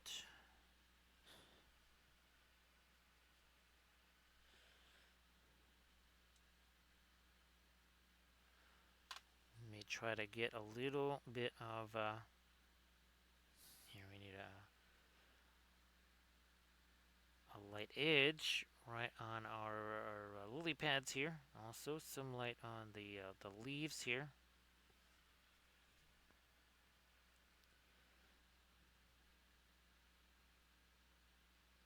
Little bit light on them leaves.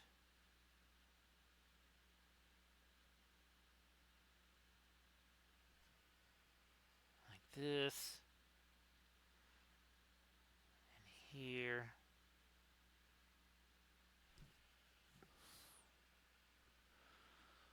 Let me flip you over and do this.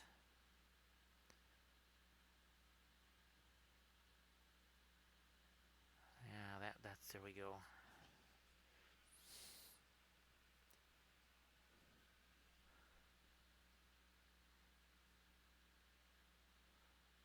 Get that going in here.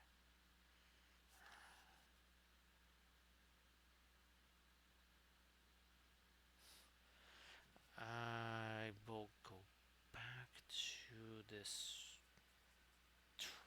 turquoise. Trying to catch the tops of the little wavy things there. Let's get this turquoise later on the hand.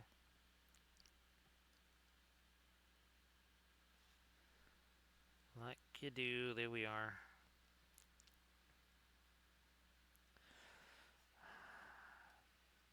Take this, lighten it up one more round. Then we gotta kind of have to leave that.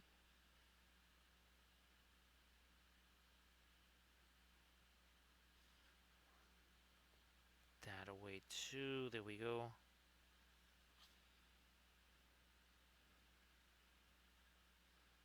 Lighter here.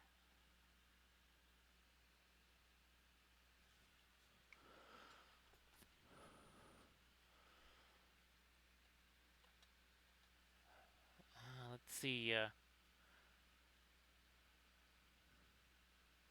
Yeah, Mutu. I know. Gosh, I could swear I know somebody who does something very similar to that. Oh boy, oh boy. Sorry, I can't recall who, but that process that now again all the different aspects of it, the different the names of the things that I wouldn't have known enough to think of that, but I do know somebody actually. I think they do that very same kind of thing.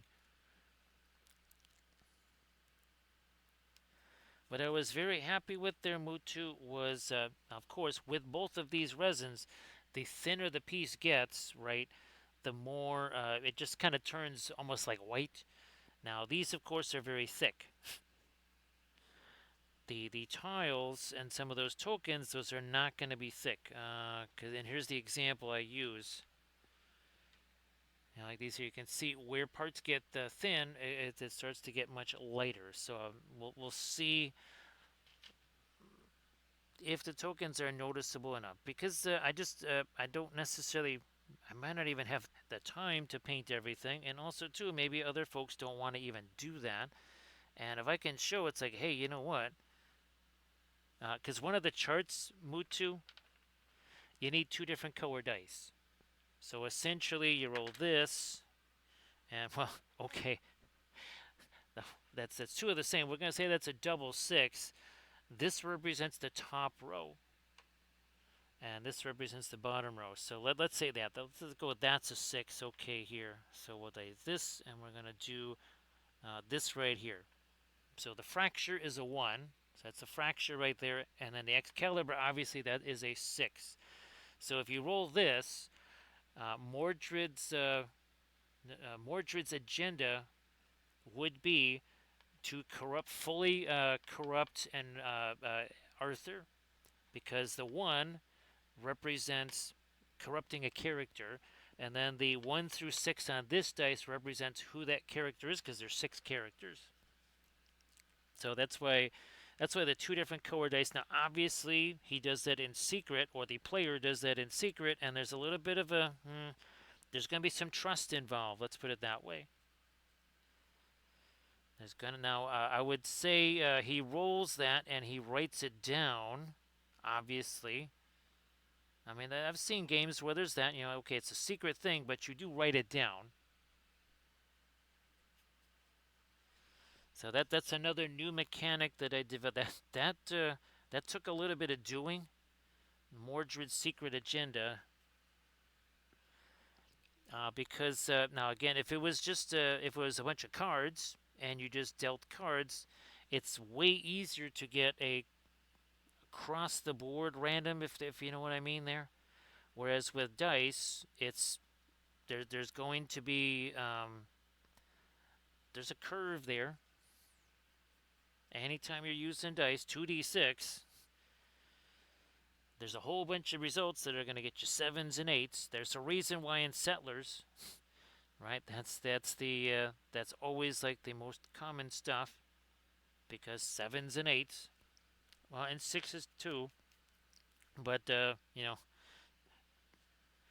twos and 12s. There's only one combination for those, so you cannot have some kind of insanely rare or difficult thing on the most common rolls.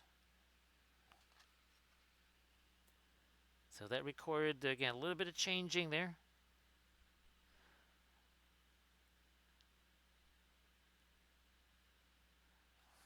And there'll still be more tweaks to say things like, okay, with the corrupted versions of the characters, that there might have to be more tweaks to what they can do and cannot do.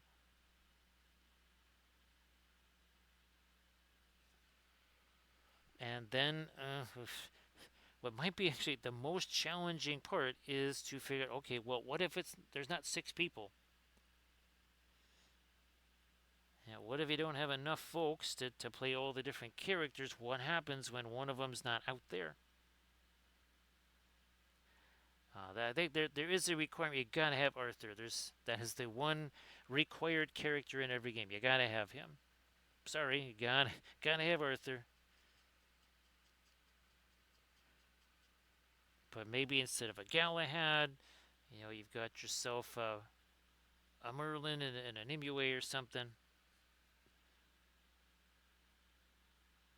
Or maybe it's just just Lancelot and Guinevere or something like that.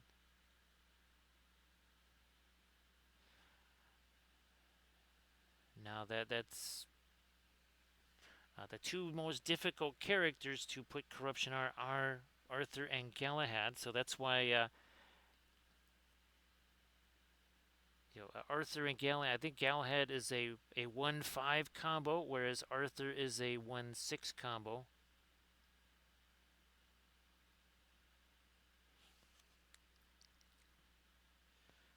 Try and lighten you up a little bit. It's kind of a light green here. Not kind of. It is a very light green, actually.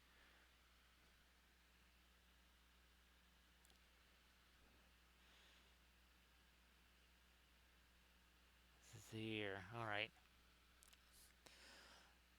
I think I wish to try to get a little more light here on the one eye. Let me see if I can do this here. So there's our lighter green in that eye.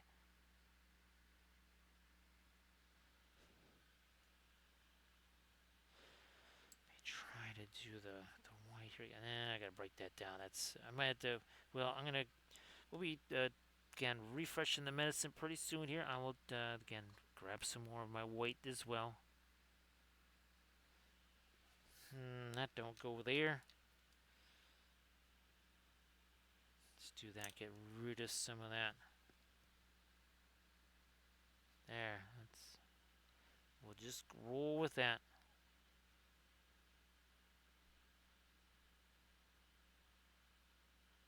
And there we are. Got this radiant yellow here, boy. It's been a while. Very opaque, not having to add any kind of white to it. If that were a Paul Rubens like yellow, that Paul Rubens would look exactly the same, except I would have to fortify it with something, probably like white, to make it this opaque. But as I already know, between I'm sorry, the Nimue series and then the one we just started on Arachne, you use the regular oils, you're gonna escalate that drying time a bunch. And it's gonna be much longer.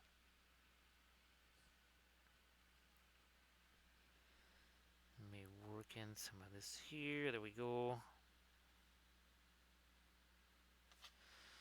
I'm trying to lighten up the border on that too.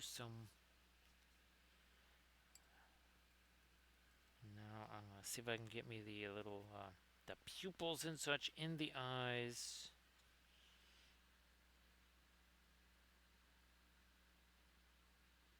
Then perhaps followed by the little light highlight.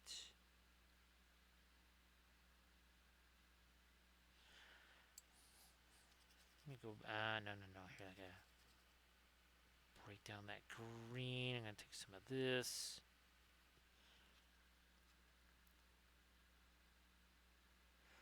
That green was a little too light there.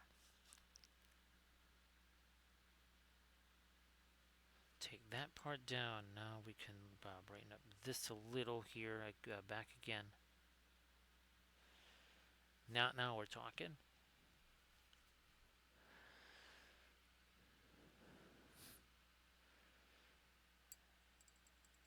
So yeah, Mutu, unfortunately, with the things that I'm doing, I have to have a bazillion tabs open.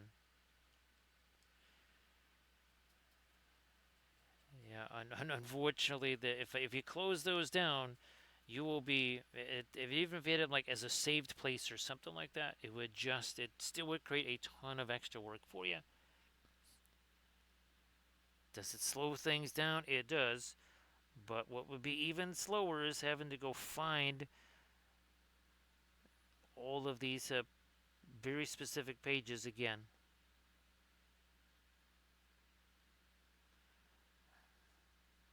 Gotta try and carry some of the light out here and more light on the a little more reflected light on the chinny there.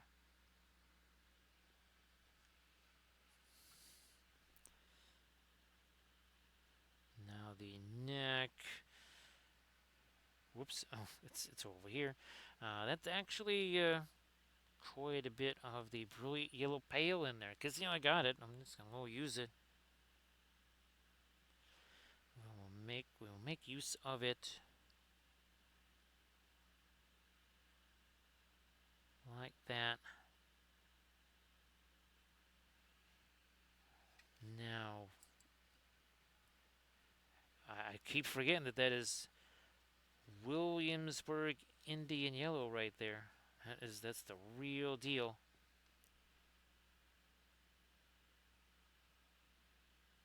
Mix that into there. And now back to this. Yeah, and I'm going to infuse that. Wow, a little bit of that Indian yellow. So the Indian yellow gives it the strong tint, but because it is a yellow, it's got a lot of strength to it here.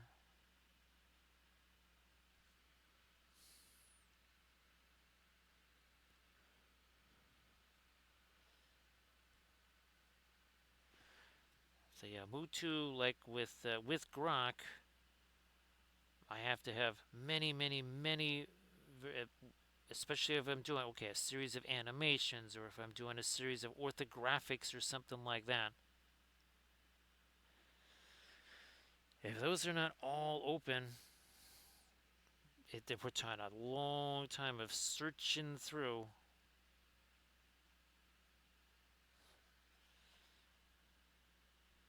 Trying to get me a little bit more light there. Yeah, there we go. And now, Armored Wolf, if you wanted to share the link to some of the fabulous dice bags there, Armored Wolf is doing a whole bunch of metal work today on those fabulous dice bags.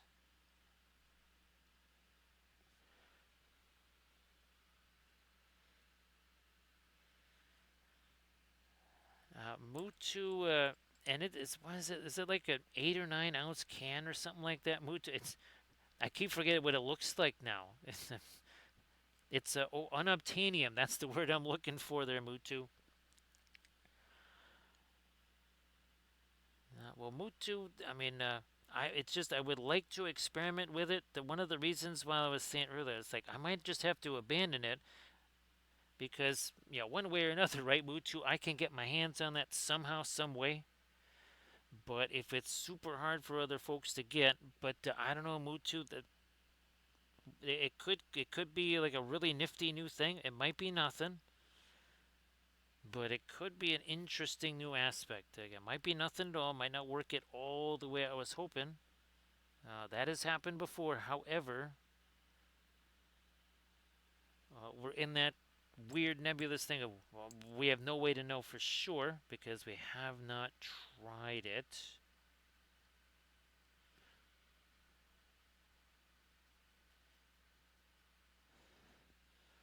Now, again, this is not our latest light here. However, I gotta get something lighter here. And then our metal, we need reflected light there. I'm gonna grab you. Not too much thinner, not too much of the here. And of course, a little bit of our radiant green. That turns that into a basic radiant gray, as we call it. And we could use some reflected light up here. Also, over here, we have none at all.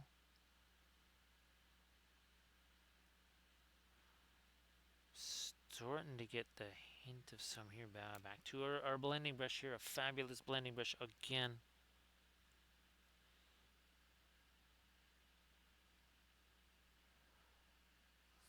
Like that. So again, that represents this. Bouncing light that way.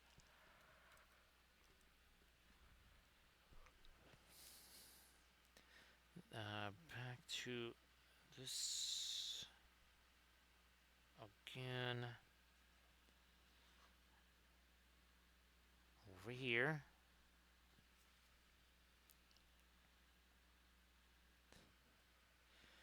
Can't wait to see what the actual, like, straight up fast mat weight will do to all of this. Push it that way. Now a little bit more up here.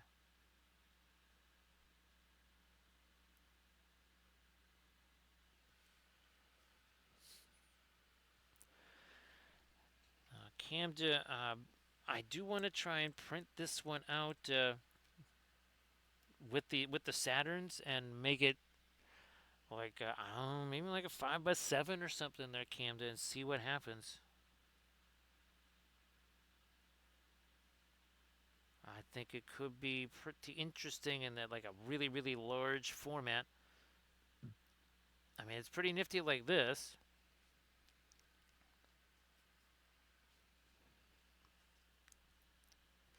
I wonder. I think this would also. You know what? This would print out in FDM.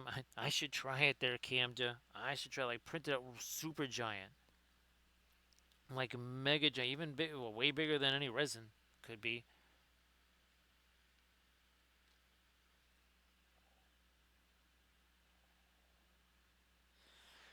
Well, Mutu before. Don't if you're okay, I can get this somewhere. Don't get it just yet. Let me Mutu. Let me do a little more research on it. And part of my research is gonna be Mutu. Is it you know I don't want to say widely available, but is it easy enough for people to get? Because if it's only Williamsburg there, Mutu, that makes it really tough for a bunch of folks to get. So right now, I would say don't bother with it just yet.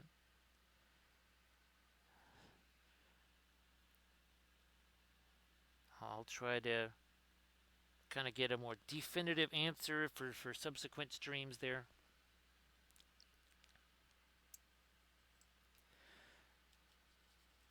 Because again, what I can do is very specifically look at just that one and just say, okay, what does this exactly do? Does it do the way I think it does?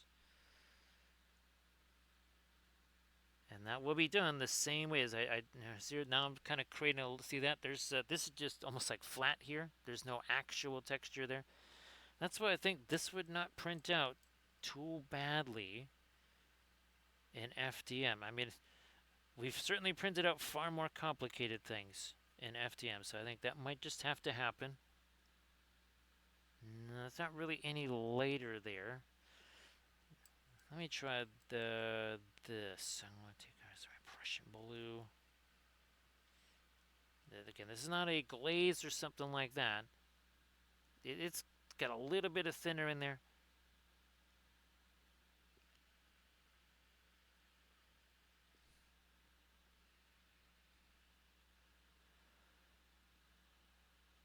No, that's good. Thanks, Canada. Appreciate that, of course. Is there? Okay, there's a little bit of that.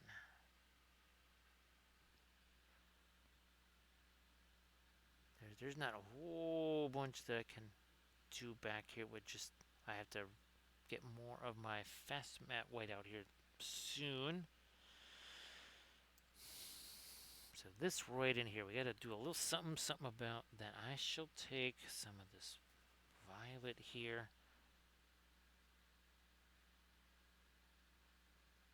We'll get all that stuff kind of mixed together. Now we'll try to lighten that up a little bit here.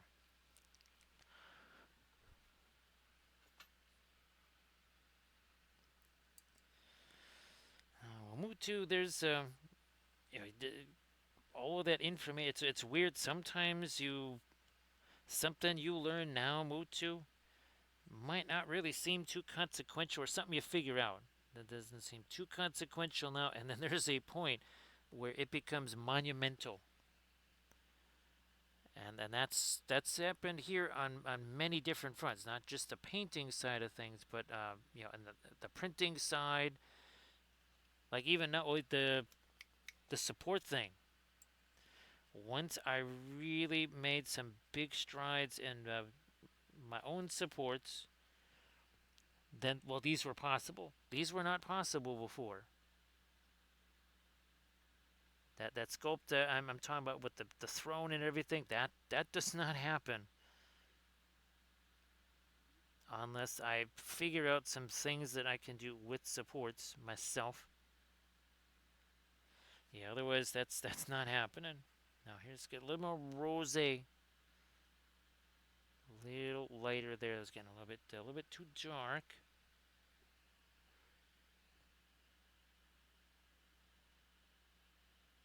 Doing a little bit of the again, that's kind of a mild blending brush. I have to come back with the light darker color here on the upper lip.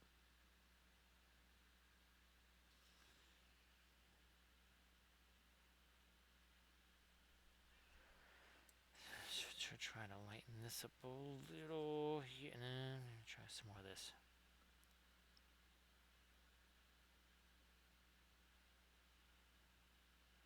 Maybe that might have just done the trick there. So all that's gonna really, all of this is gonna get really boom bumped up when we get the fast mat weight out here. But first we're gonna work with our other stuff here. A lot of the brilliant yellow pale too. There, I know there was one of our, I don't know if it was color theory knows, there was a whole video we did. There was no white at all. Was brilliant, yeah, brilliant yellow pale was the latest color. It never got any lighter than that. Nice to see you there, Wordling. So happy Friday there, great Wordling. Here's hoping that for the early, at least the early hours here of Friday, treating you real well there, Wordling.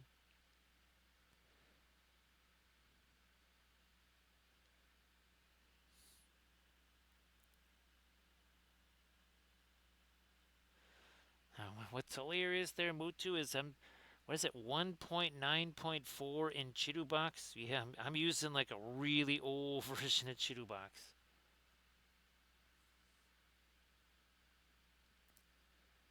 Well, Wordling, that's fantastic. Yes, I did not get 8 hours of sleep. I did not get 6 hours. I got more like 4, I think. Now, of course, part of that was the neighbors trying to be nice. I think it's safe to say that the neighbors have, yeah, they pretty much fed me 2 days in a row. That was unexpected. That's, of course, real nice of them there, but oh my gosh.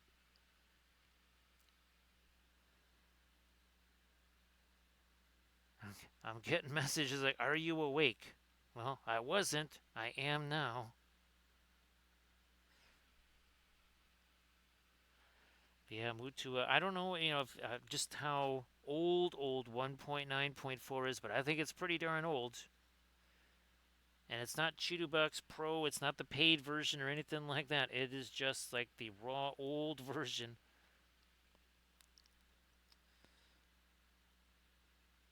I have no idea how I'm going to be able to do that on a new machine.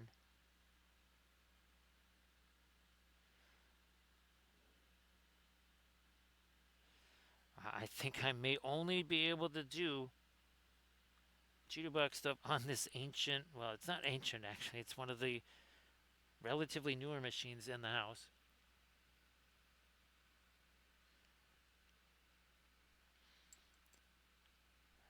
Now again, I might have to go get me some more of my fast mat, or well, some more medicine, and then we'll come back and we'll break out Yeo Fast Mat Weight 2, because we're going to need that to get really, really, really lock in some of these lights here.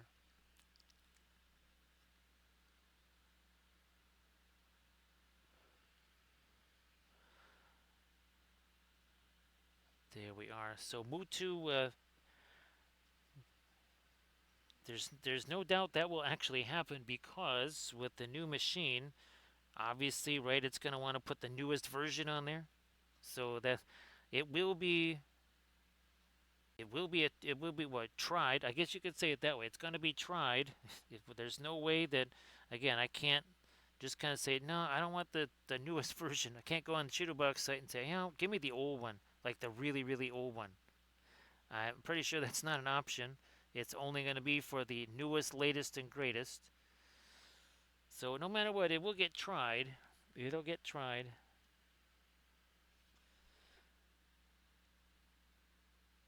I also have a better and easier way to learn it now too. So that's another thing that I guess I should also factor in. I literally have somebody that can pretty much instantaneously teach me how it works and all the weird stuff.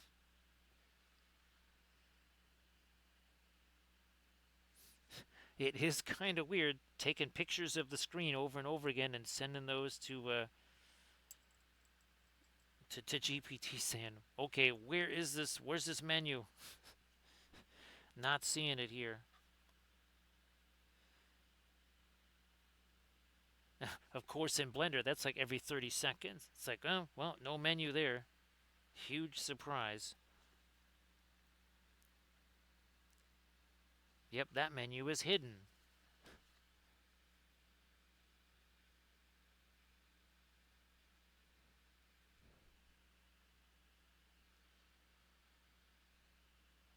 We'll see how it works on these super complicated ones here. Mutu. Let's just say if it does, that's a game changer too. If it can take my super complicated, the Cyberthurian stuff and actually make usable things with a whole lot less effort than it takes now.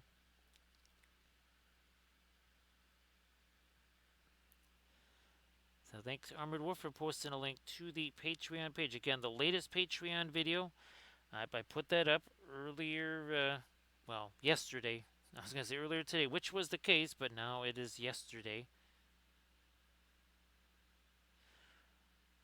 And there's another brand new video, a basing video. Again, a straight up basing video. No painting whatsoever.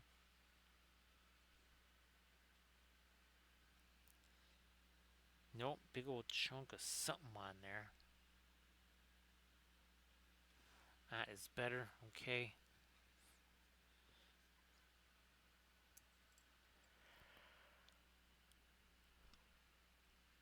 Have to figure out what's going on here. This side of the face.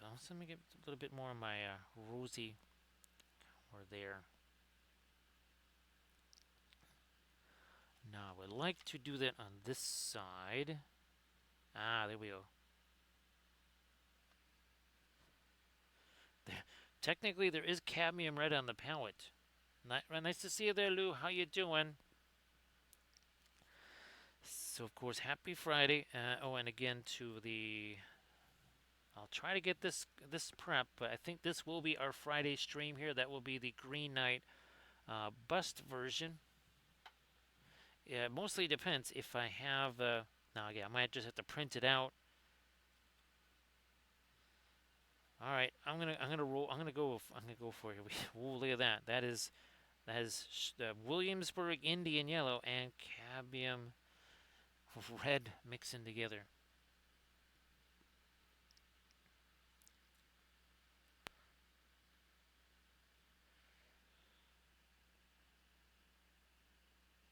So I would actually like to have both of them on the new machine. I'd like to have them both. I'd like to have the old version and the new one,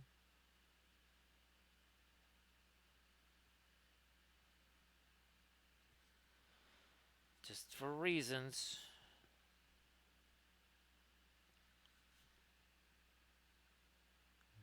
Here we are. So now, as I get a little bit of this orange in here in this in that border, you see how that's it's not a value thing. If anything, I made it lighter. Yeah, didn't make it darker. What I did, I changed the color. Actually, let's do a little gratuitous film noir.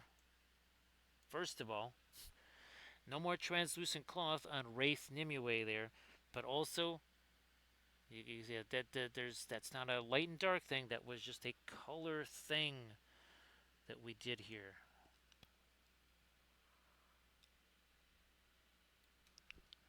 Bring back said color.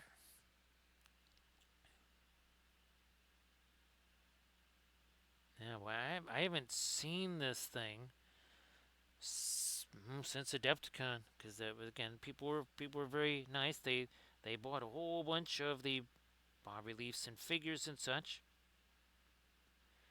There's still another one of the busts I have to. Oh, that's right. I could also paint the. The Morgan Le Fay bust. Gee whiz.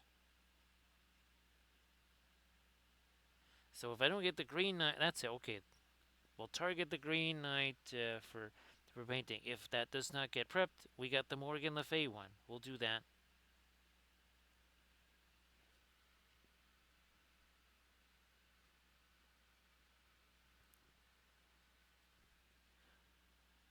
A little touch of our orange there.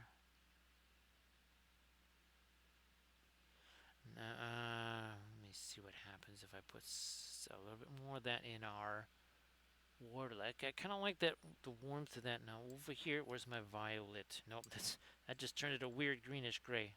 Get this. Let me chuck a little bit thinner on you. So we now have this, and now some of our that's the not radiant violet there. Hopefully that's not too dark. So there's a little chunk of stuff there. So I'll just do that. And also again, we will be doing that special stream.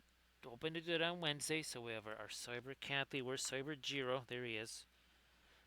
So they'll be featured, and we also now have somewhere around here. Look at that, a brand new Cyber Cat. So I'm gonna try and also do another Wapilius spell brush in a new pose and setting and all that good stuff. I might need to do some more of my darker green there too. Let me finish up with the violet stuff here first.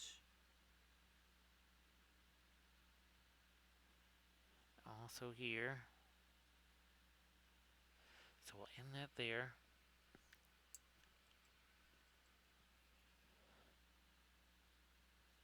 We'll leave that alone.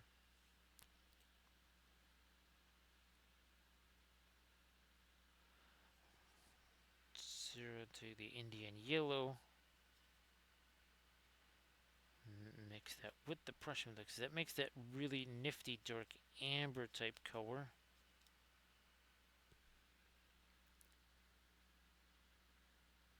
Yeah, like that.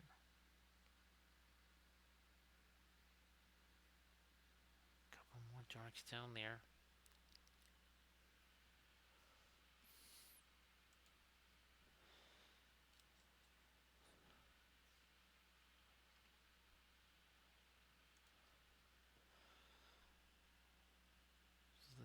Trying to infuse a little bit more of the golds and such up there.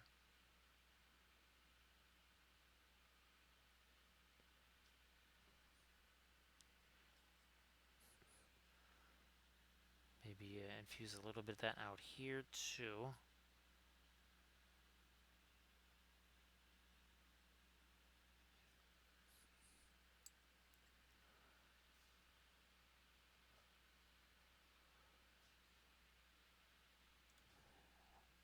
Now in here, let me try something. I'm gonna.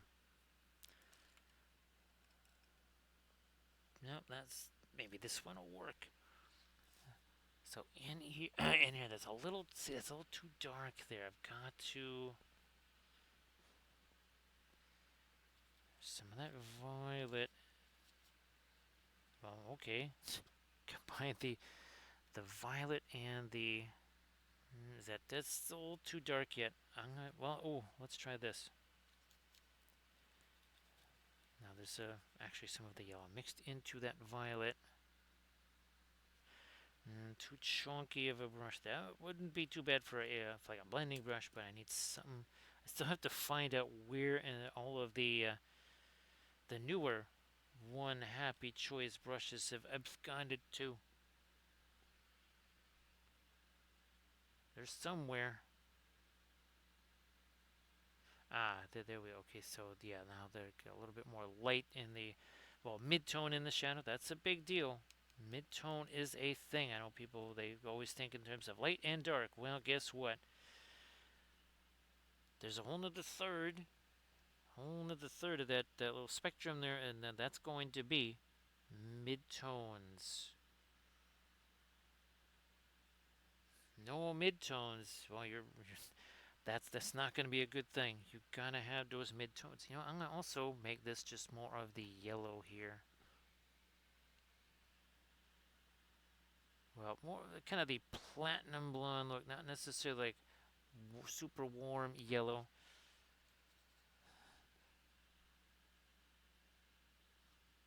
Initially, was gonna go more like a veil type thing, but here we'll just roll with the hair.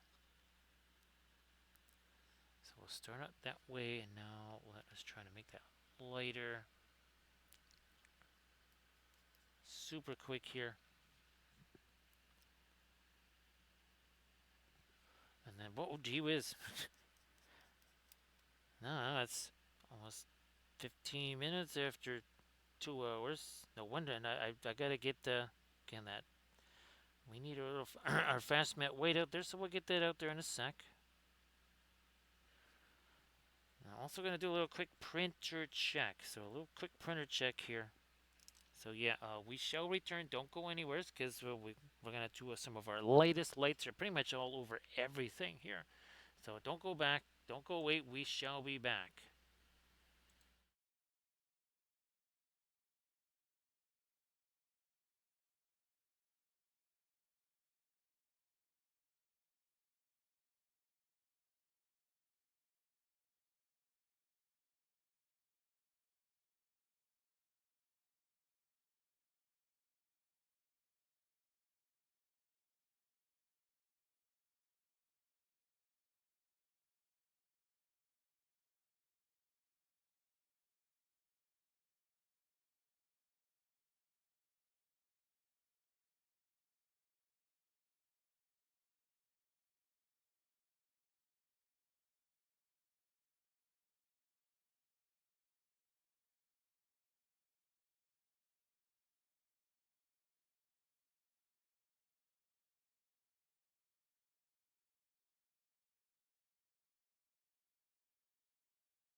Hey there, Hell Grant. How you doing? Been a minute since I saw the green tree there.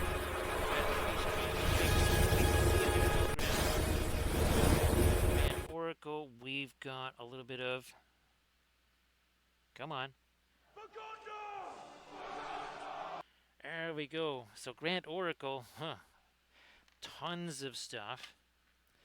So this was a part of again a ship technical manual that I did many years ago. There was a top view, there was a front view, and there was a side view, and I actually was able to make this just from those ancient things. Printed these up on the new whatchamacallit, the new Saturn there with the smoky black here, clear red there. We're actually going to be mixing some of that together. We have a new version of CyberCAD there. We also have a new Nimue sculpt. So again, you're going to be seeing more of these kind of action type poses because we start out with the A-frame or the A poses. And now we're starting to get into, again, poses that have a little more action and such. And that goes over here. And of course, well, I actually was able to successfully print out on the new Saturn a 72 mil version of this. This is like a 120 or 130 mil or something like that. But this was done in FDM, obviously, with all the tree supports there. And then, well, So say we all. look at this Doji. Here it is. And I'm going to be printing this up really big in resin as well. So thank you so much, Doji. Appreciate that. So there we go. There we go. Thank you so much, Doji. Appreciate that. And of course, Doji, I know you can. You probably can't hear me, but if you wanted to post anything in the chat, please go ahead. So Grand Oracle, there's just so. I've been trying to send you pictures of stuff there, Grand Oracle. This is super exciting. Oh, Grand Oracle. I have clear blue and clear green. I'm going to be mixing actually this with the blue to make a violet, and I'm going to be mixing the blue and the green to. I'm going to be making cobalt teal resin. There you go, Doji. I'm making cobalt teal bluish resin. I actually, Grand Oracle. All kidding aside, I have to find containers that I can mix the resin in, and then it can just kind of stay in there, right? Because obviously you need to shake up the resin and stuff. So yeah, I've got to actually find some containers that would work for such a thing. Like the resin equivalent of our the nail polish containers that we use for the oil stuff that we mix together. So Doji, again, if you want to share some of your stuff in the chat, why don't you go ahead and do that? And again, great to see you there, Doji. This just breaking down a little bit of the Prussian blue here. And we're also going to get our later stuff out, too. Sorry to go upside down, not trying to make you dizzy or nothing, but kind of need to attack it this way. Oh, and Grand Oracle. Geez, that's the other thing I wanted to tell you. I'll send you some picture, but I mean, the video is going to be tomorrow.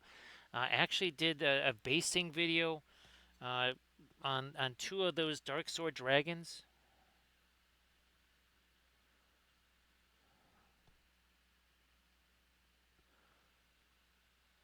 So the AliExpress, and I tried doing the AliExpress stuff, that does not like me. So I won't be able to do AliExpress. However, if there's Amazon, there you go. I'm sure there's going to be something on that. Again, like I said, I'm going to use the GPTs to do some research. Now, Grand Oracle, I have multiple settings now saved for smoky black. I have multiple settings saved for clear red. So basically, every resin has its own little Chiru box. Its own little Chiru box setting, and I can just kind of call that up. So there's smoky black. for say high resolution stuff, and then there's also a smoky black thing for look. I just want to do a test print here, so a little faster setting. Hey there, recoil. Now recoil, all the wrestler guys there recoiled. I know that was some. Well, you were really be able to you were really crank away on some of those things there, recoil. And of course, recoil. Those orthographics. I mean, it doesn't just do a good job on them. It's actually kind of amazing. Because you saw, right, that was the Arachne one. You saw how almost kind of blurry the original was, recoil, and then you see how sharp those orthographics are, and it it gets rid of the backdrop and stuff, or any other weird noise. So great to see you there, recoil.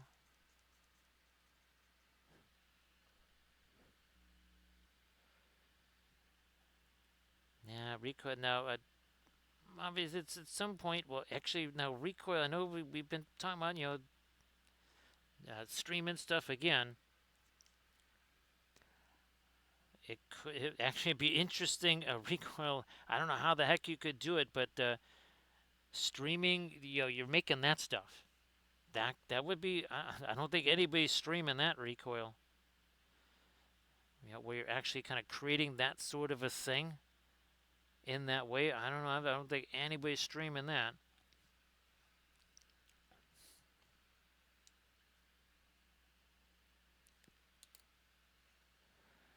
So again, great to see you, recoil. Now, yeah, that, gee whiz, the difference that little bit makes, my goodness. That really does make a big difference.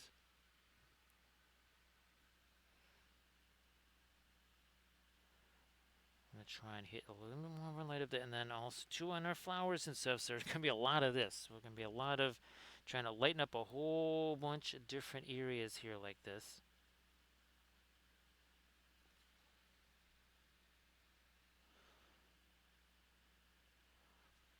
So we have lots of exciting new thing. And Grand Oracle, there's the rules have really, really, really, really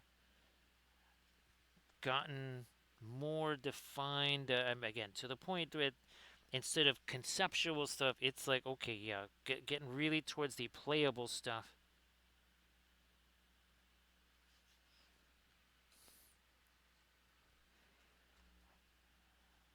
Got a whole bunch of this later stuff to do here. Whole bunch of it. Yeah, Rico, that is of course, right? You and I, we all too aware, right?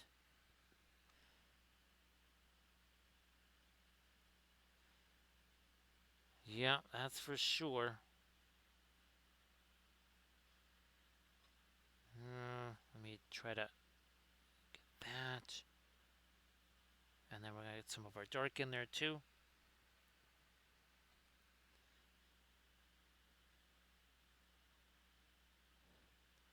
Also here. And more light there. Okay, bingo. We got all on that sleeve.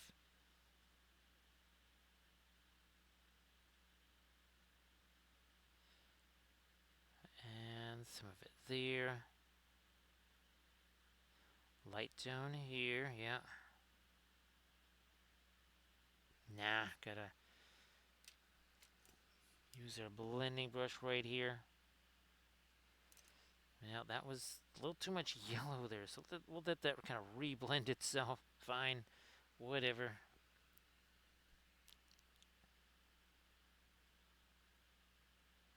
We'll work it like so.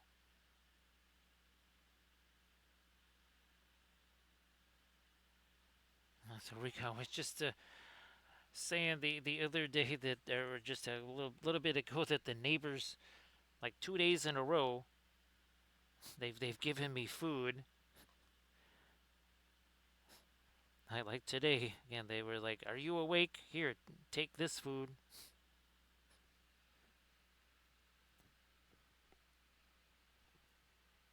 So again, everybody check out the link there that Doji shared. Fabulous oil painted miniatures, and of course, oh, and Doji the Mother's Day project, right? That was super nifty. Now, actually, Doji, I got Kathy's mom for Mother's Day. They were supposed to be showing up today. These armored gardening gloves with the gauntlet thing that goes up to your elbow. I mean, I have long fingers and long arms. This thing goes up to even my elbow. That's how big it is.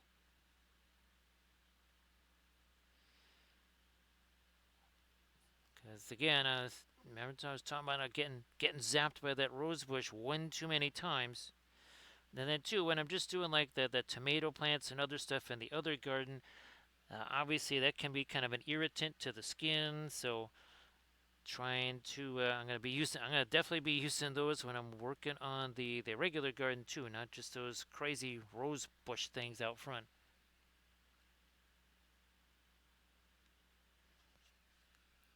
So yeah, I think we're gonna try printing this out much bigger. So again, now with the I said the Anticubus with the Elegoo apparently up and strolling really good. We're gonna be it's now time to start printing out some of our large stuff, our detail stuff. I did print out, actually recoil the throne version of Guinevere on the FDM printer.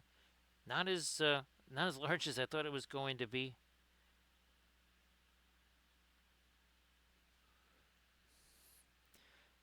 Try to stick some more of our light up in here too. Yeah, there we go.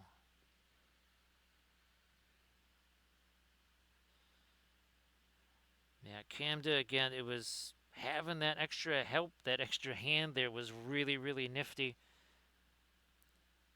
to dial in those settings really fast and not have to screw around. Now let me see if I can get the little light dot on the eye here. Like so. There's one. There's the other.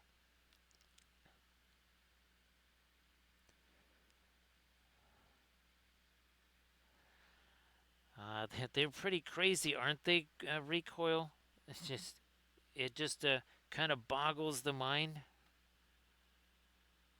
It really does. Let me do this here. Some of that.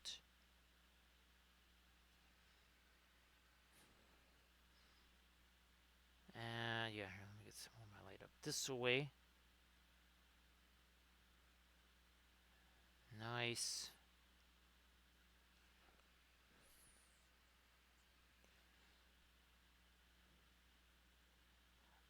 Nice here. All right.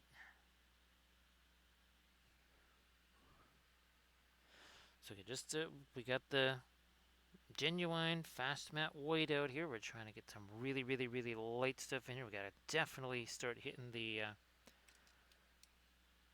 reflections here in the water.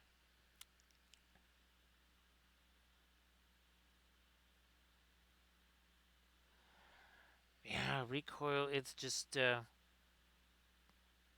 they're kind of in the worst places, right?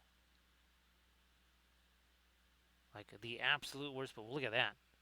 See now this starts to, because that was basically the same value. See, just doing that here sets that cloth back and almost kind of looks a little bit like it is in some shadow.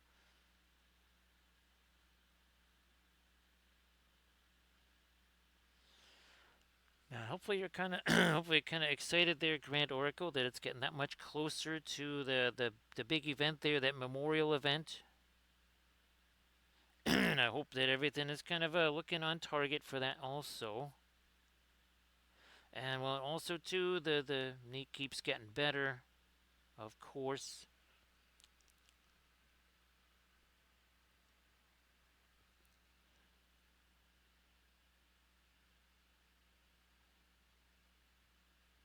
There we are. Get some of that going. More of this. There we are.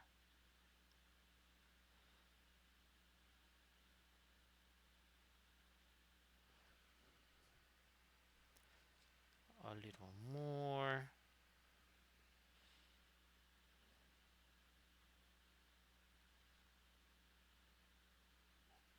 A little more.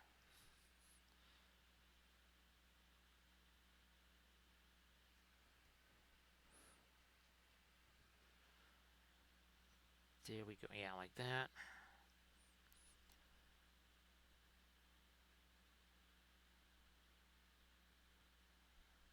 Bring it up here some more. Yeah. So yeah, we'll see how those just really they kind of now they really like are on top of our little border there instead of just kind of like sitting right next to it.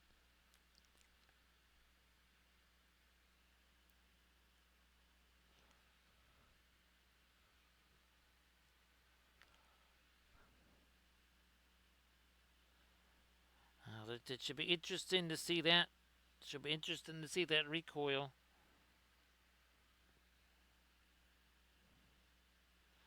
Grant Oracle, I was telling Valfira earlier that I think, now knowing what I know about supports and also now with the Saturn and stuff, I think I can actually print out that existing linseed racer a whole lot easier now. Because remember before, just there was no way to get a decent print of it. I think now I know a whole bunch more on doing it, and I think I have much better equipment for doing it too. Because gotta get that ready to go for Indianapolis 500 weekend. That's coming up. That's coming up soon enough. It's going to sneak up on us there. Next thing you know, we'll be Indianapolis 500 time.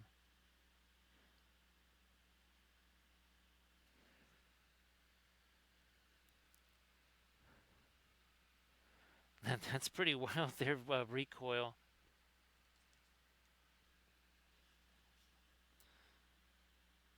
Oh, gee whiz, these got.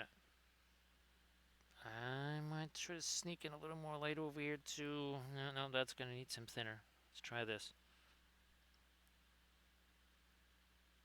And maybe use this as a. Nah, it's got some. Got too much stuff on it. This has nothing. It's devoid of anything. Doesn't have any kind of thinner or paint or anything on it. That's better. Getting a little more light here too. Same brush for blending. Let me utilize that again. Oh, again.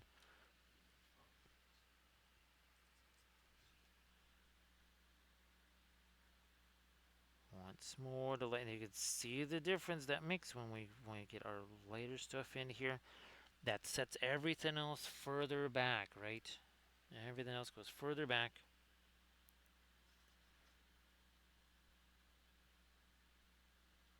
Trying to squish in a little more light over here. Oh, that's what it is. Speaking of lighter, sir, here, let me. Nah, I should probably get a little bit more violet in there. Have to turn it this way. Nope, I'm going even lighter here. Let me try some of this.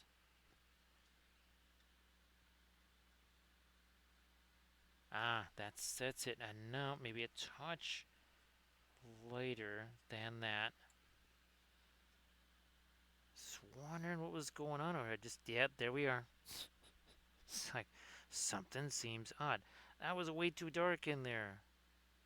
And now this also makes more sense. Okay, everything makes more sense there. It was just one weird, funky thing. So you took care of that all better. Now back to me green. I'm going to take some of you.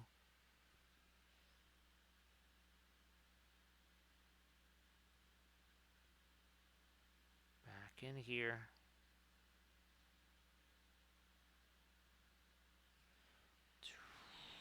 Slightly lit. Maybe we'll try some of this.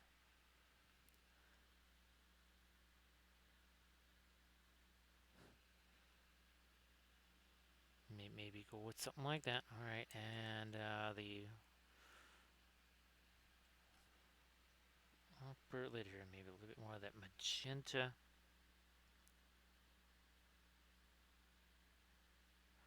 Nostril there. That is Nostradamus there.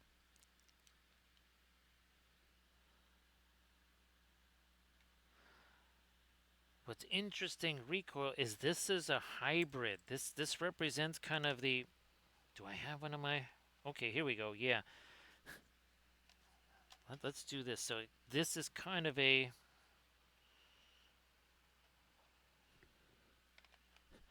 Here's the journey, right, Rico? So flat, as in like super flat, then not so flat, and then well, very much not flat. Oh, this is kind of neat, recoil. That's kind of neat to see that little progression like so.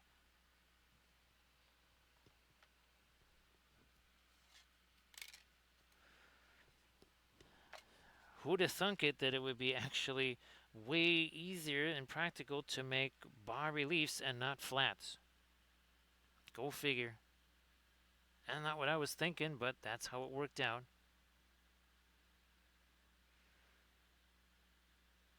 And of course, recoil, all it took was 100% failure to get there.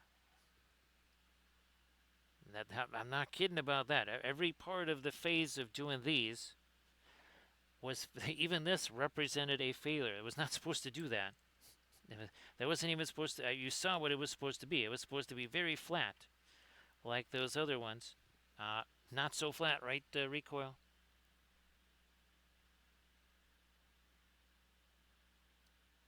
Not so flat. We're doing a little bit of panel lineage here. Little panel lineage.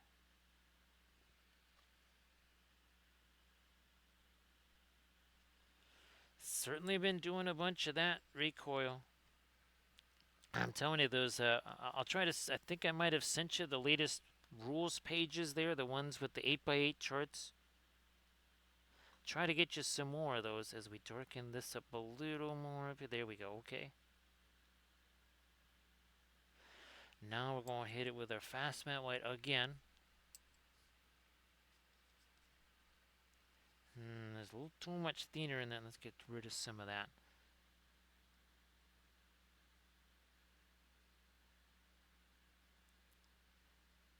Bit more over light there. See you later there, Doji. See you later. Have a good one there, Doji. Again, I appreciate you staying here as long as you can. Again, lots of exciting new stuff, Doji.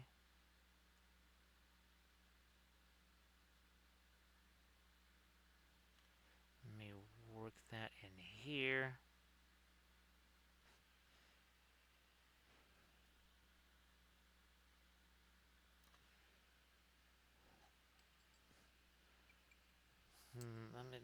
Okay.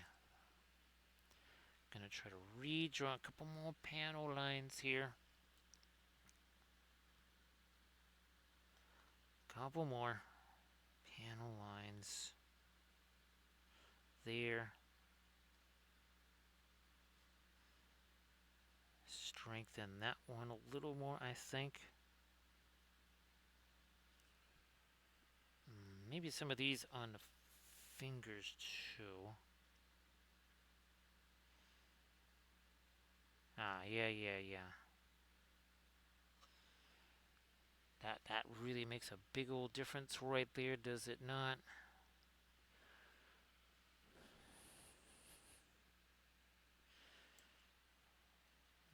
And Rico, we're talking about the cadmium red, and haven't used cadmium red in a long time. Especially cadmium red for something that was like a major part of say a figure or whatever, and it was really shocking some of the stuff that I discovered. I never really used it quite in this way, and boy, you really found out why cadmium red is cadmium red and other stuff is not.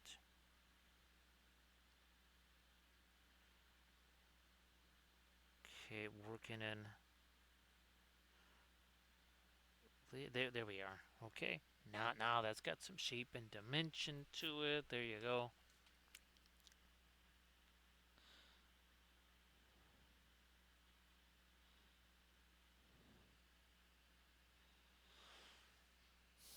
So again, programming note. We'll see if we can get the Green Knight prepped for our stream later today. If not, we have. I just realized we've got ourselves a Morgan Le Fay bust that actually needs to get painted. Just like this had to get painted to try and complete the original collection of stuff. I just kind of forgot all about this one, just like I kind of forgot about the Morgan Le Fay, the original Morgan Le Fay bust.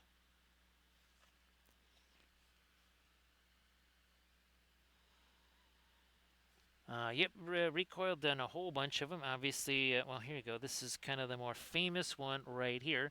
But I also have ones with Arwen and Aragorn together.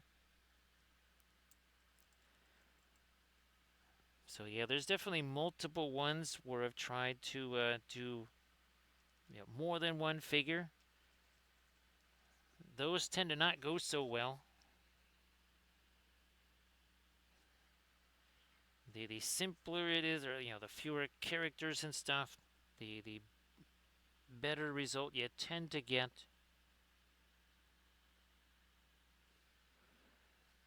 Mostly because there's only so many polys you can work with, and if you've got two characters, well, now if you get a limit, let's just say 3 million polys or something like that.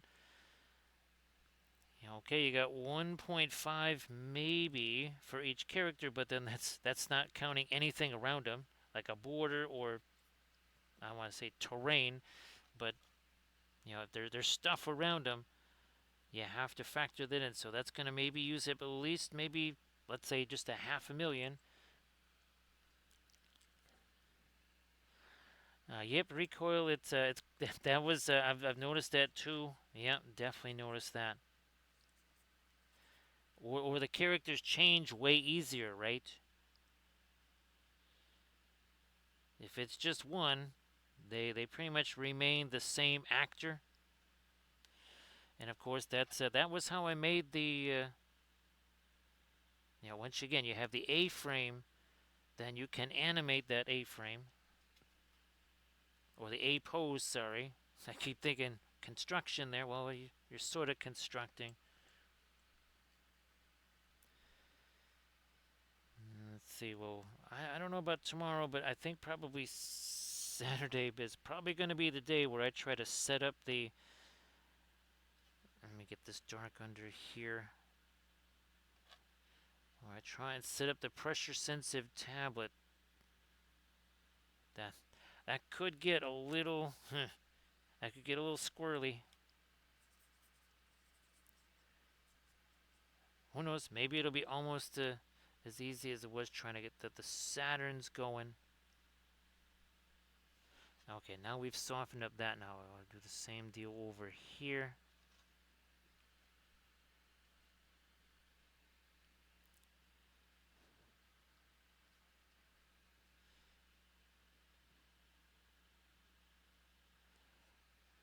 Just remember the Vox Imperium project there, recoil. It's so funny because so much new stuff learned since that time, but that was like groundbreaking and shocking, and that was when you could still only do 6-second animations. Now you can do 30s.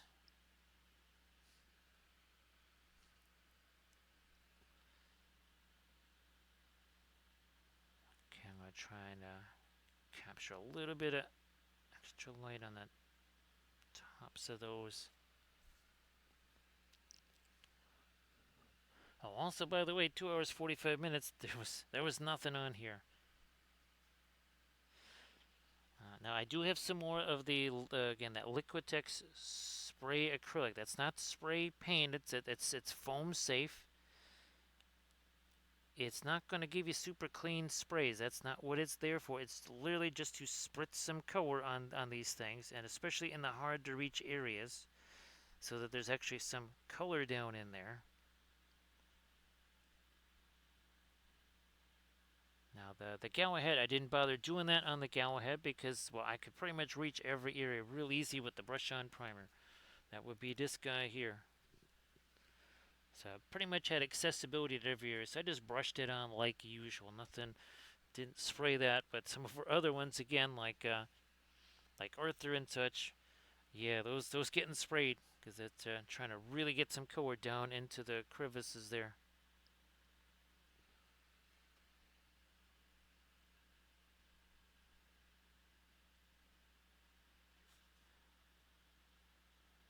More here. So Fika, it's been so busy. I guess it's a good thing that well, the doggy season ended very early, right? Because I haven't even been able to look at the website, much less, you know, listen to any games or anything like that.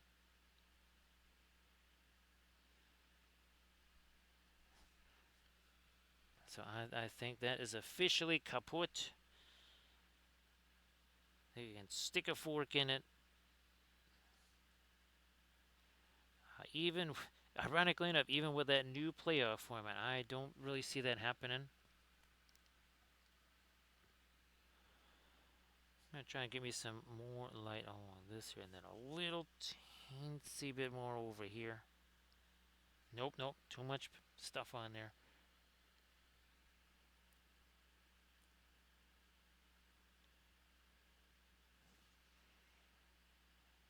There, and let's do that here.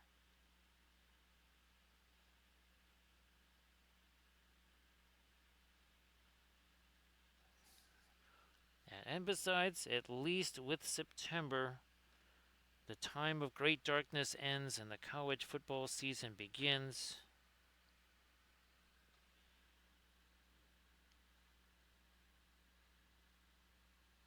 I'm trying to do a little more with the darker stuff in the lips here.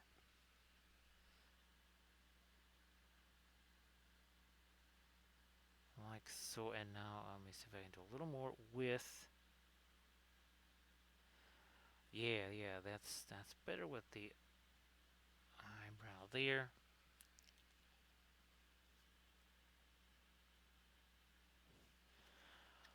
Now over here we gotta figure out there's a whole bunch of little choppy stuff happening there. Let's see if we can do a few things in here. We'll take some of this. That's got the some of the violet in there.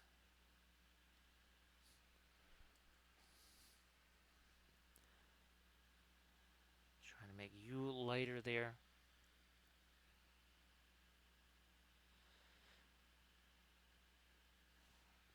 Well, Camden, the original intention for today was to do the flattest of flats. I was actually going to do a 2D painting of this Camden. So yeah, the first, if you just want to call it like pure, let's call it pure 2D art Camden. It's gonna be this Nimue here, and it'll just be a regular painting. And I think what I'm trying to do, Camden, where's one of my boards? That's not one of my boards. Here's one of my boards. So, I mean, this is the problem. So I'm going to see if I can't somehow turn that into a little bit of horizontal composition there, Camda.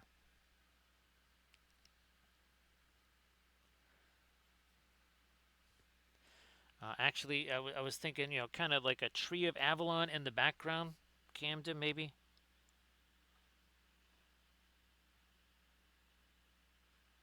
So something like that.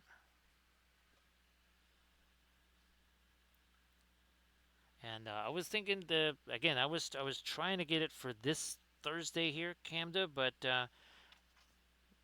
well, there's we'll try it for next Thursday. See if we can make that work. Because I think that would be really, really, really fun.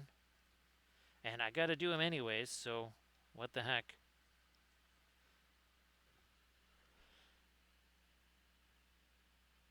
Obviously, I want to paint. Well, if that doesn't work out, Camda, you know what? our backdrops, right? Our Cyberthurian backdrops that I painted for photos. That is perfectly horizontal. So if I can't rework some of my portraits into horizontal compositions, well, I've got like four of those to do, Camda. Yeah, because there was like a nighttime version that I wanted to do as a winter version.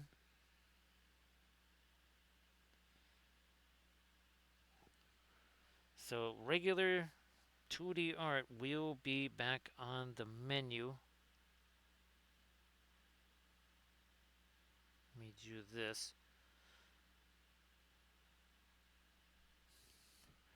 So Rico, I'll have to send you this recipe. It's something called the Mountain Man. It's essentially like a Boy Scout breakfast type thing that you make in a Dutch oven.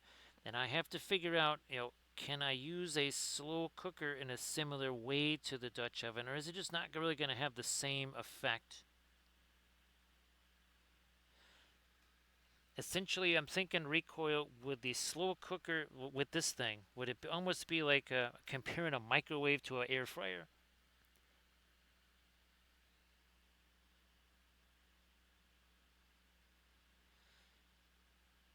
So now that's a little bit more of the violet right there.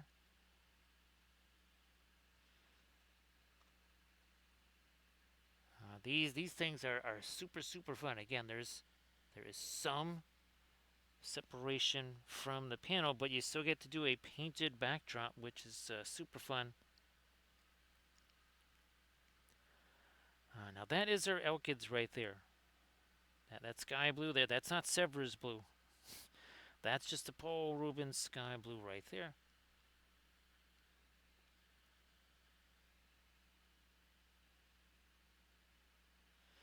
We've also too they start a wee bit on the later side. That's why they've been called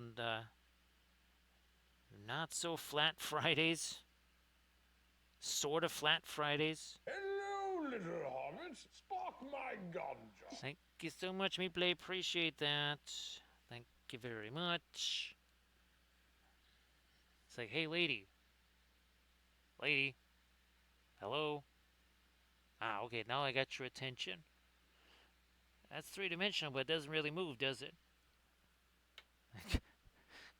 Gandalf's still trying to get the hang of these bas reliefs. Surprised he didn't ask for one there, Arid. How you doing there, Arid Kenwife? And Arid is another member of the 110 Club. Well, there's half of a Gandalf 6 for me play. Thank you so much, me play. Now we got for the 110 Club, of course. Whoops, come on. There you go. That is 3 of our 4 110 Club members. I think the rest is the 110. Of course, Arid, in the chat that Pinterest link. And of course, Arid, if you want to let the folks know what you might be streaming to on your Friday, Saturday streams. It's Friday, Saturday, 7 p.m. Pacific time. So be there and join Eric and wife. And again, thank you so much, MePlay, for the follow. Appreciate that. Well, I guess we're getting closer and closer to 9,700. Well, we only need, 10 more? 10 more followers to 9,700. There are no fabulous prizes for 97, 98, 99 worth 10,000. No prizes whatsoever. Everybody check out that Pinterest link that Eric and wife just shared. Some more of those. Well, that should be super fantastic there, Erin. Ooh, I shall. Here, let me. I was like, what in the world going on there? We don't want that to be greenish. We're going to try and make that a little bit more. Oh, also, look at that little bit of candinium red. There you go.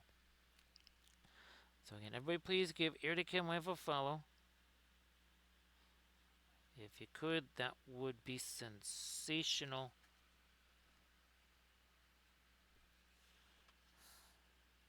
Turn you over, get you lined up this way.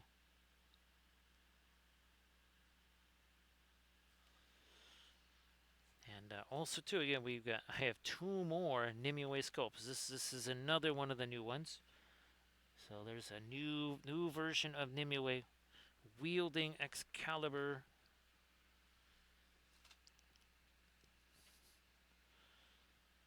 That's going to be a fun one there for sure. Painting that. Now I'm going to leave that a little bit dark. This, however, I will let that get a little lighter here. Yeah, not so much here, right? Because we want our foliage to stand out from that. So let's not do that.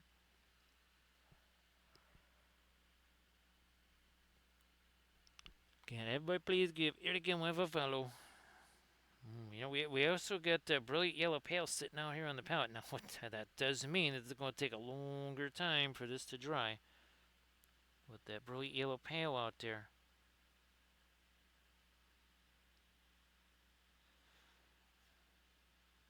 It kind of does what cadmium red was doing on that other piece that I was talking about. It's going to get you some insane opacity, but with kind of a up-tempo color there too. Yeah, well, you get so used to the alkyds just not having that same kind of zip or oomph or whatever's. I think that's actually kind of why it's good to kind of go back and forth between them. It's a little bit of a reminder just how much kick these things have, and sometimes it's a reminder of how little kick that the alkyds have, at least in comparison.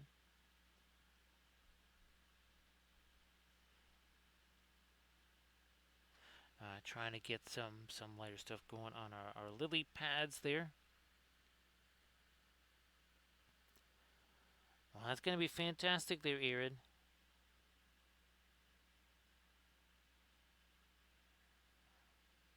Paint. Yeah, that's going to be again one of those dark sword dragons. That'll be an azure. We're going to call it the azure dragon. I think we're going to be breaking out ye old cobalt teal bluish. Doji's going to go bonkers, I think, for that Camden. Doji might be the happiest person on the planet if there's a cobalt teal bluish dragon. Now this over see that little. Well, you'll be able to see it easier when I actually get some stuffs on it. Let me try this. Some of that. It's almost like a little bit of backlighting right there. So Lou, the last edition of 40K that I really played was 4th edition. Now I played some 5th. I want to say it was super regular. 6th edition. All I ever did was one tournament, and that was it. 6th was that was the Feeny. That was the conclusion. So Lou, how do you? I don't know what how many say different armies that you got for say that you'll be trying to play 11 with. And if it's kind of with 11 coming along, is there an army that you were playing to say, okay, I kind of set this aside, maybe I do this one instead for 11th?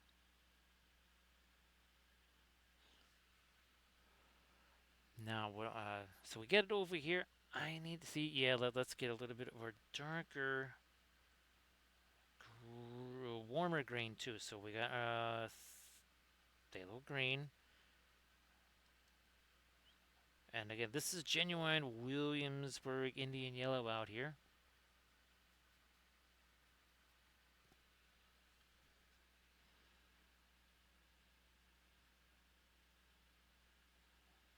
Well, recoil, we're getting closer and closer. I mean, at least to the possibility of live streaming games of the Cyberthurian stuff. I'm actually going to start working on some new screens and overlays and all that kind of stuff too.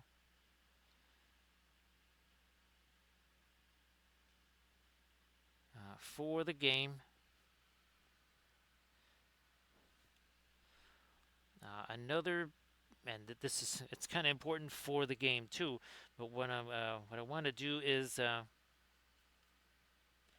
essentially create either solo rules or just kind of like what they have for a bunch of games out there. There's a lot of games now that have solo versions.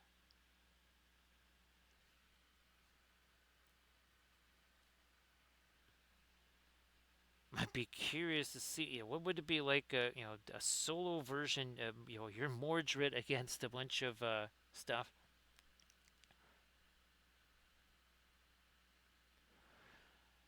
Me play. Now Surface Tension's not here, but he's our ancient Welshlandian friend. He does all kinds of OPR stuff.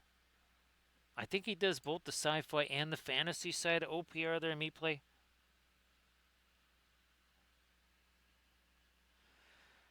So recoil, it's kind of well. What got me thinking about it was I was kind of taking down some of the stuff that's in this room. This it's actually sitting on the table where I would need to be live streaming this stuff. And well, having that new room in the basement, well, some of that stuff could go there and actually be way easier to access. Right now, it's impossible to access some of this stuff. Oh, I need to do the same deal here. Let me get this violet here. So it would kind of do like three things in one. It would make it possible for me to live stream the games. It would actually make it easier for me to get at this stuff because some of it's for army painting series and all that. So I need to be able to get at it. It's not like it's like, oh, it's just gonna get chucked somewhere never to be seen. No, it has to be seen easier. That's why I need to move it so I can actually get to it. Because right now it's all just buried. So yeah, me play OPR. Well, Bithron also did a lot of OPR stuff. That's right. It was Bithron doing a lot of that. And again, it's too bad Surface Tension's not here because I know he's done multiple armies again for OPR stuff. Oh, do I have? I need to clear out a few things here to get to it, but bear with me here. Bear with me, because I don't want stuff getting knocked over too badly here. 1 second. I believe this is from OPR. This was one of our painting series on the Patreon page. I think this is OPR. I could be, yeah, I think this is OPR. That's not Titan Forge. I don't think, anyway. I think that's actually OPR. Hey there, Crafton. How you doing?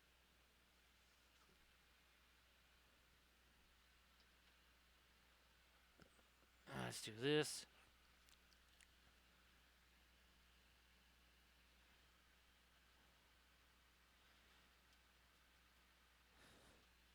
A little more of our greenish stuff in there. There we go.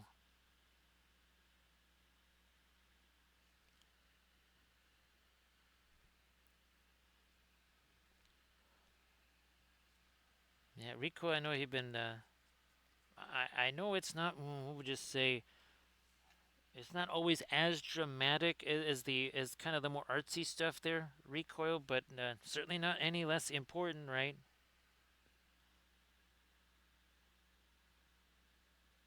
I mean, again, yeah, not everything can be the Vox Imperium as far as like the visual impact of it, right, Recoil? All right, now that I've done that, I will take this violet here. I'm gonna start breaking this down. Come on, a little more here. Ooh, that's now again. This is just the Alkid Doxazine violet. This is not certainly not Egyptian violet.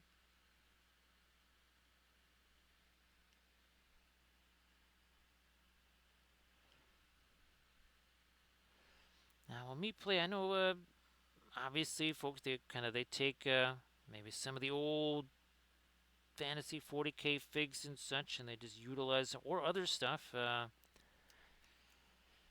probably not Conquest though, because that's just too big. But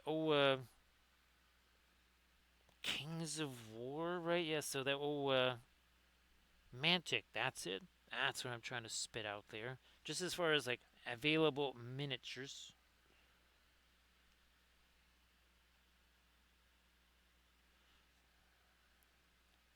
Tempted to, yeah, maybe move the. Okay, here, let me get back to some of my red over here, something rosy for the other side of the lips there. Also that, and then a little more here.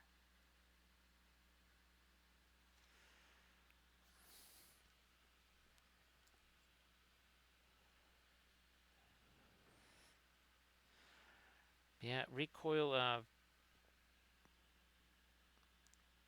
Obviously, too.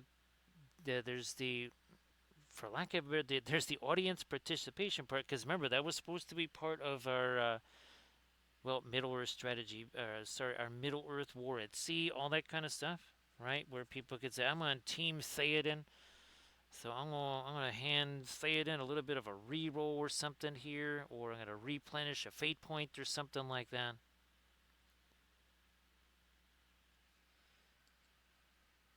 That might be a little too much with, I think, with a game like this though. That might be a little bit too much. Let's just put it this way: the margins are very tight as far as you'll all of a sudden start stacking up a bunch of rerolls for one side. That game's not going to be streamed very long because it's going to be over. It will be over very quickly. I would like to. Let me maybe try some of this here, and then over here, and now in there.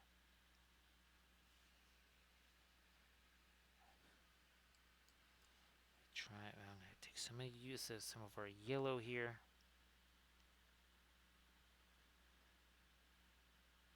Get that down into the recesses.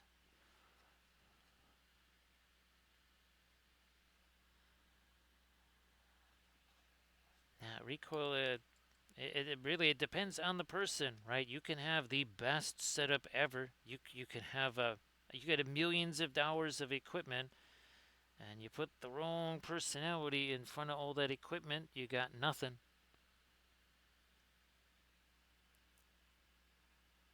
So he can make something like that super fun for people to watch. That's a very nifty thing. Whoops! Let me. Come on, there we are.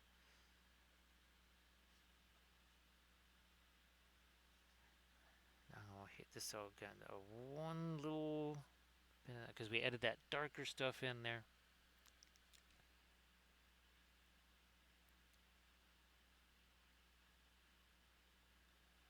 Do I want to get? Is this okay? Fine. I wasn't gonna necessarily do a whole lot of lighter here, but yeah, I think if we try to do this as a painting, regular painting, I would try to make this again have kind of an Avalon type of thing in the distant background there. Our tree of Avalon, like that one token that we did, if you remember that. And of course, let me move this. This is another one that could also make for a very interesting 2D, but that's not 2D. That's part of our not so flat right there. We did that one up on stream.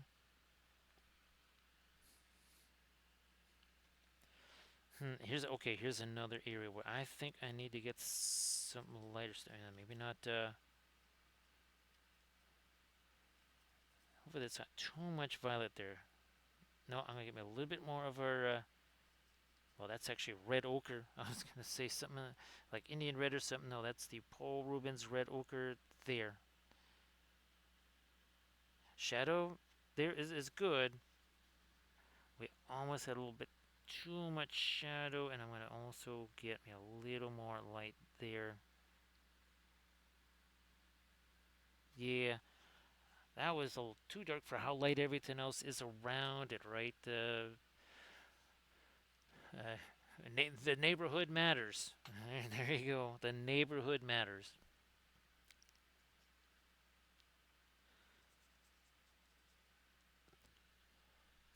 So recoil, I don't know what kind of temps you've been getting down there, but here, temps have been in the 30s, and I don't mean Celsius. I mean 30s as in good old fashioned, it's 38 degrees or 36. I think it was like 35 degrees here just what, last night or the night before, which has been sort of nice for the printers because that means that the furnace has been going off.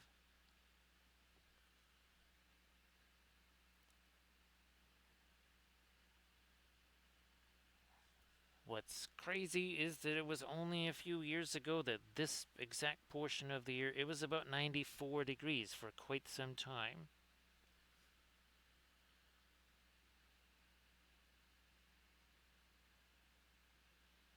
Do this here. So let me see. I'm thinking 9 degrees Celsius has to be in the low 50s, something like that.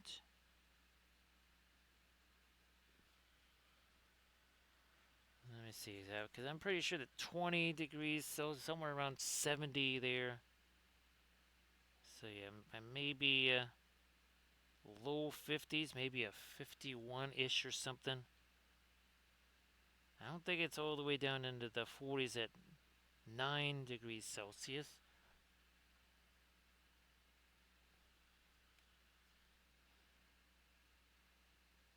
So if it's 4, so that could be then in the mid 40s.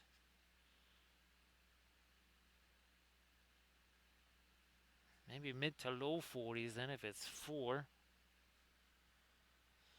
All right. Not a whole lot of our Prussians left there. My goodness. Mixing it with our phthalo green here.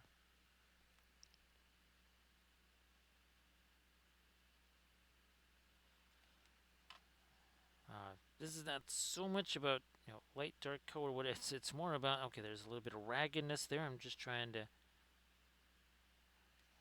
like a little bit of brushstroke management there.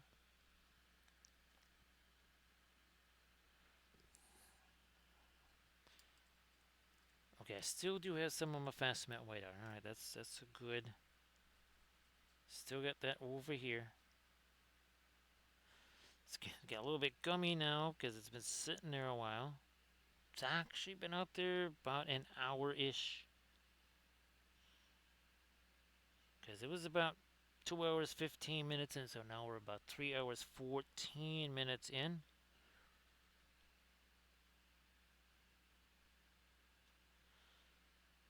Oh yeah, this is the other thing, recoil. I want to try to make a dice tower for Fabulous Dicer, and I'm also going to be mixing resins, recoil. I'm going to take the blue and the red, see what kind of a violet I can make. I will take the blue and the green, make a teal color. The green is supposed to show up today.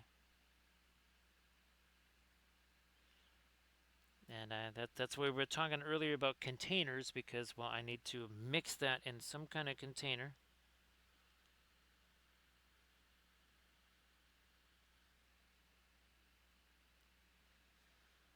That's going to be really, really fun, I think. And I did it.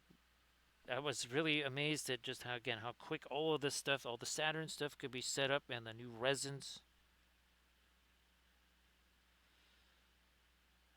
By the time I'm done with this stream and get some chow and stuff, there's going to be a whole bunch of build plates with prints that are done now. The new settings on the Anycubic are really long. I might dial those back a bit, so something that might have taken 14-ish hours. It took 20 hours with those new settings. That map is a little bit long. We will see what the quality is, though. If the quality is there, I might just leave them at that. Although it would be weird that the initial plan was that the Anycubics would be kind of the more rapid-fire test printing stuff, but the Saturn, well, that's just a faster machine. Because, well, it's 12K. When you're working with a 4K machine,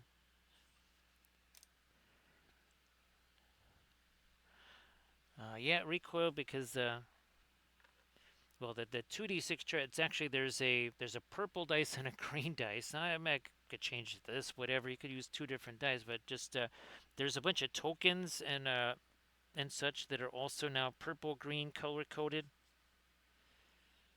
And I was hoping to try and print those out so that maybe, well, I don't even know if I'm going to have a chance to paint them all, and there's other folks that they might never have a chance to paint them all. So I wanted to see, can you just print those out in different colors and they're recognizable enough?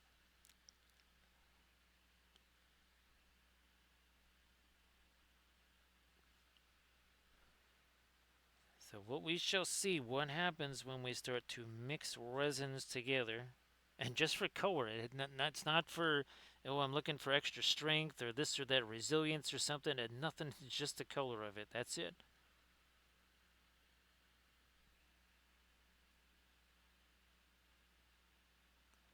And all that would be, again, is for stuff like, say, the dice. Because there was a change in the, if you remember, I was painting that one tile corruption marker. It was the smaller hex. And we were painting it up all nice and red and everything. Well, that's one of the changes.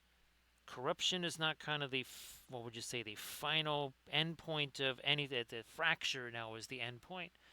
And found out that it's better to have gradations instead of just like, oh, it's corrupted or it's not. It's better to have a little more flexibility in that. Which then again means two different counters.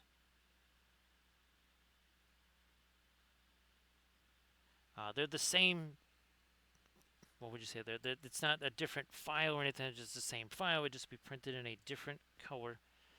Now, of course, again, what I was going to be doing with those, with the spray cans that are coming this way, I was just going to spray them different color and then just, either use the marker pens or just quickie dry brush some stuff over those.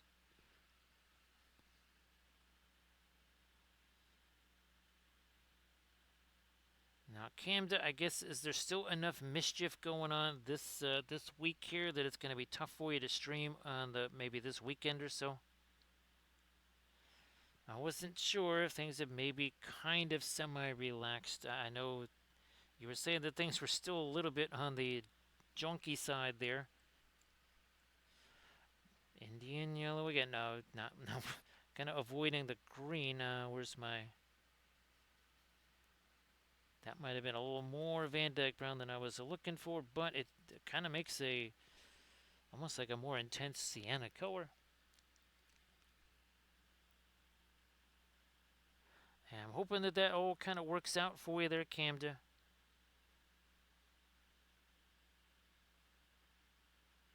All right, there we go. So see that little bit of dark there separates our reeds very nicely there.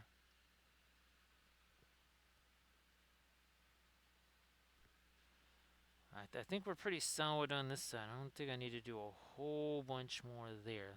That little bit. See how that separates those reeds? They just sort of jump out at you. Boom.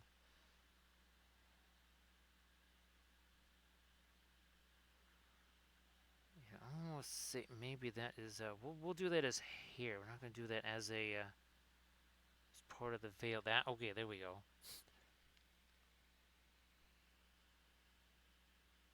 That helped a ton right there.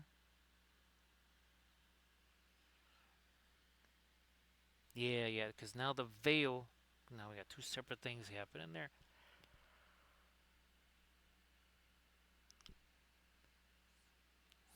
Let me,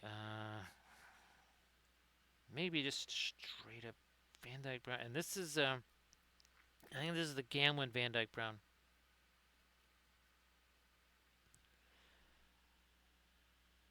So yeah, this is going to take a little bit longer to dry here because again we are not using we're using some alkyds. The alkyd white does make a difference in overall drying time for sure.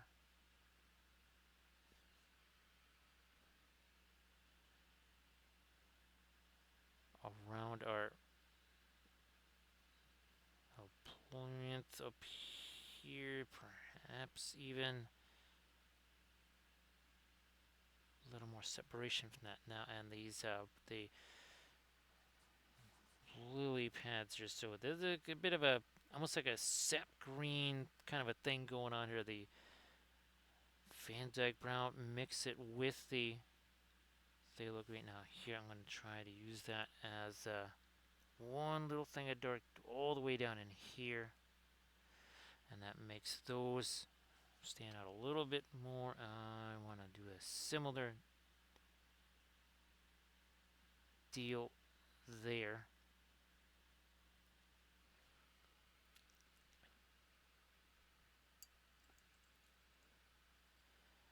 And I think, like you were saying, right there, Canada doesn't have to be anything super, super earth shattering. It can just be chill. Kind of a Prussian blue mix here. There's again more raggedness going on here. We're gonna try and here's some of the violet, some of our indigo. Mix that together. Indigo violet. Also gonna do that here. It's not a glaze or anything. There's a little bit of thinner in there to kind of help it flow, but it is most definitely not a glaze. If it was, it would be a pinline wash and would go all over the place. That definitely not the goal there. So Rico, some of these things that I'm doing the supports on, like that Morgan Le Fay on the on that Serpent Throne. I think it could take close to an hour to try and get the supports on that thing. It was, if not an hour, it was pretty close to it. That was kind of crazy.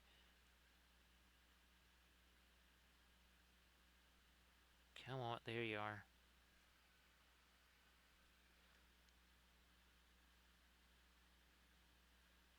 Now we're talking.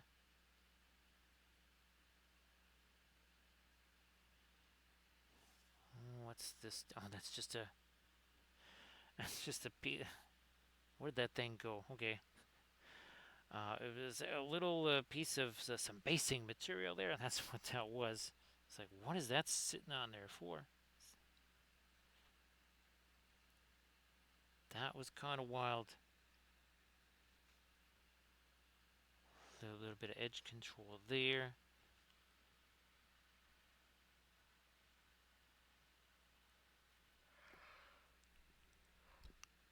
I got a little bit more of the Van Dyke Brown on the brush now. I think the I know the Williamsburg Van Dyke Brown is darker than the Gamlin one. Well, the Williamsburg Van Dyke Brown, I mean, it's as close to black as you can get and still be brown.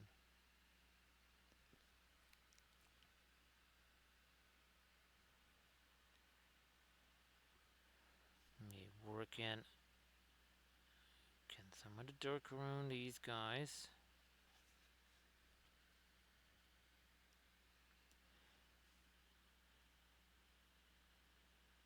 A little, because remember this is got the cybernetic. That's what's underneath. That's why that's not a skin tone right there. This will be the easiest way to show it. So there you go. So you can see that is what's actually underneath the cloth there. So that's why we're kind of going with the bluish grays and such. Now again, we also have to make the corrupted version of all of our characters here. And it'd be fun to paint those up. We still got a couple versions of Guinevere and the Green Knight. Do I have? Oh, I thought I had the one sculpt to him. Oh, and well, where'd that go? Here you go. Recoil. There's the alternate version of CAD, and of course there's our brand new Kathy figure, the Cyber Kid, and Cyber Giro.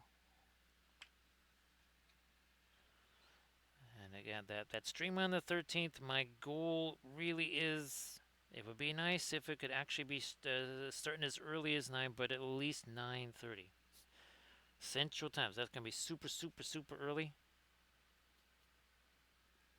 Well, compared to tonight, it'd be a potentially like 2 3/4 hours earlier than it was tonight.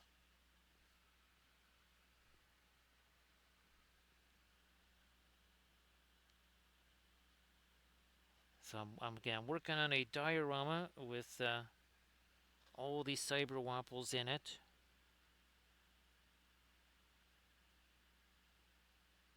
With CAD, and we'll play a spill brush.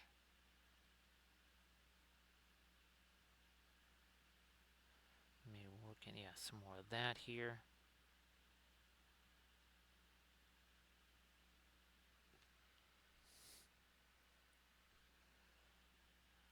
Couple more darks around our water lily stuff there. Try that again. Let me pushed away that way. Okay, there we go. That was a little better. To the blue we go. Phthalo blue. Some of our indigo. Heck, maybe a little bit of the phthalo green too. All right.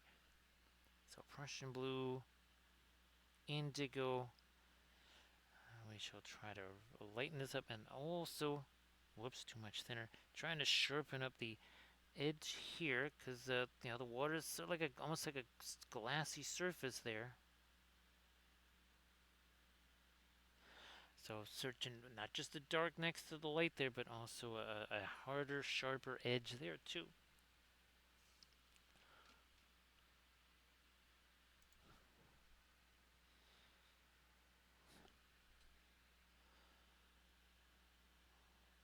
Darken this up down here.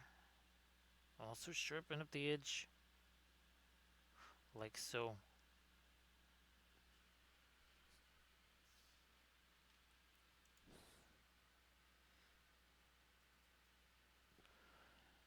So yeah, recoil, I don't think it would be this week, but maybe by next week there could be a new overlay.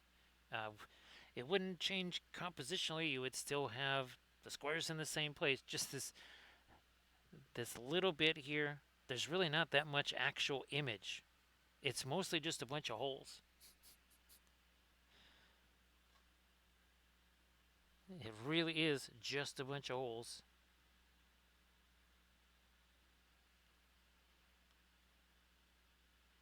There's some parts of it, and it would be kind of the circuitry kind of stuff. So you could almost say looking a little bit more like that sort of stuff there.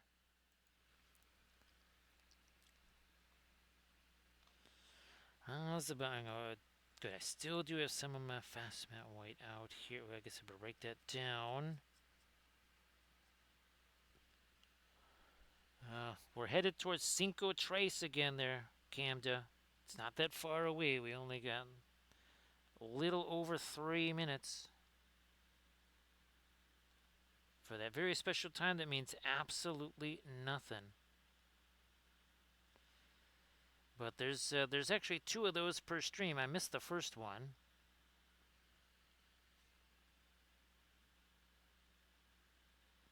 Yeah, I forgot all about the first one.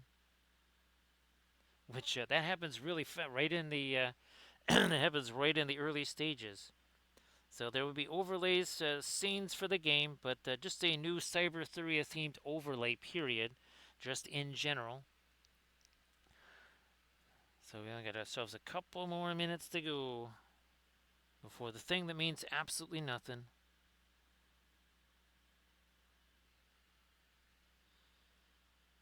Because I already have the for the animations and stuff that I've already got, that overlay essentially exists, or at least the would you say the core of it already exists. I just have to say, okay, here, make it so that these openings are in there.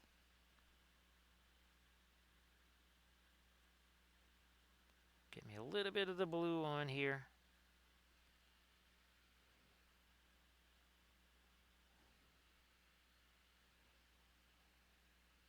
Because right now, obviously, we have this little box in there, but I want everything to be kind of more flavored towards what we're doing here.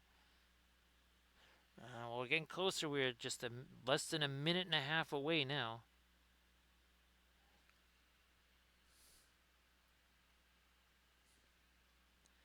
Let me work this in here. Yep, there we are.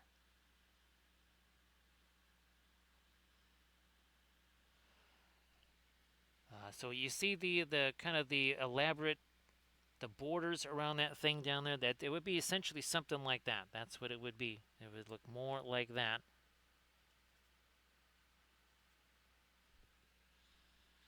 This has to transfer with. That would be too dark. Let me try this. Try to sneak this little bit of green down in there. So we're just about 30 something seconds away. Again, it doesn't mean anything. We just have fun pointing it out. That's all.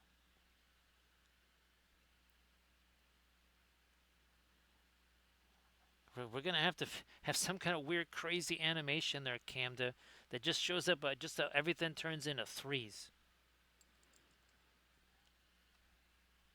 Everything just for whatever reason, I have no idea why. I guess I looked up there and went, oh, look at that, it's all threes. And we click it down to bingo, cinco tres, 5 threes, 333, 33. And it has now been marked by Camda.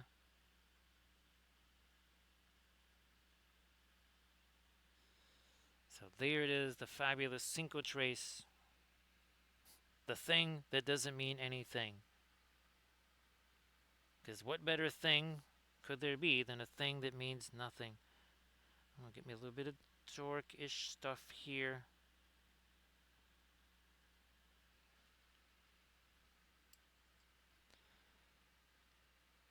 Just up on that shelf, right, Camda. Now see that little bit of line there? That the only reason that shows up is because we added that little bit of dark over there.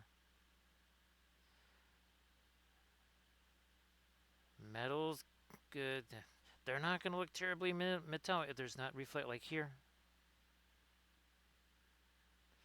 That's this reflecting this cloth. It's like an infinity mirror. Everything's just bouncing off of everything there.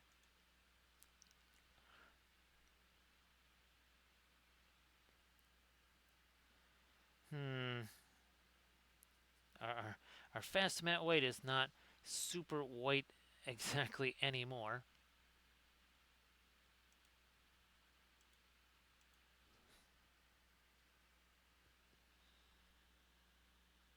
It's mostly white. It's not entirely white anymore.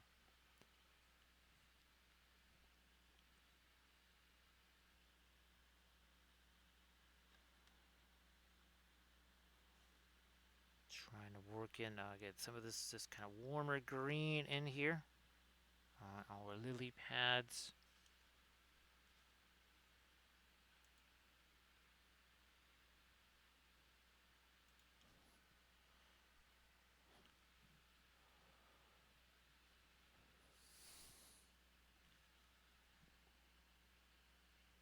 That, leave some of that still that green. Let's just leave that there. I'm going to darken you down a little bit there too.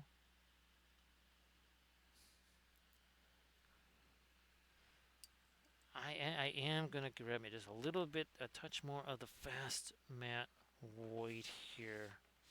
Because there's a couple of things we really got to stoke up some super light stuff on them here.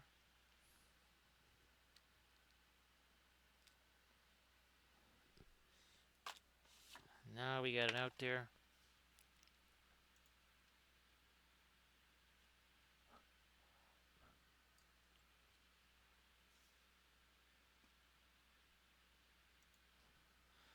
Here we are. So we're going to take that, bring it over here.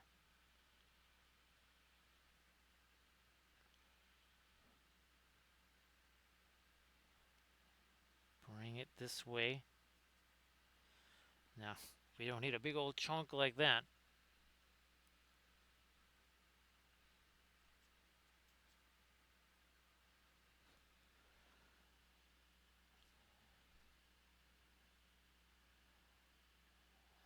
I'm trying to remember. I'll never forget when we first realized that Irv, our watercolor teacher, when he was doing his demos, he always worked in a circular pattern on all of his paintings. And he would just kind of like repeat that circle. Thank you so much, Armored Wolf, for posting a link to the Patreon page. Again, I just posted the latest video. That would be this here. This is episode 1 in a 3-part series. And again, this is another one of our. So these files that I'm painting here that are part of like the Patreon page stuff, the patrons get those files. That's the whole another reason for doing that is that it could save folks a whole bunch of money instead of having to like, oh, okay, well he painted that, now I have to go buy that file or support that Patreon or whatever. If it's just like, oh, okay, well he painted that figure as part of a tutorial, I just have to print that out myself, that's it.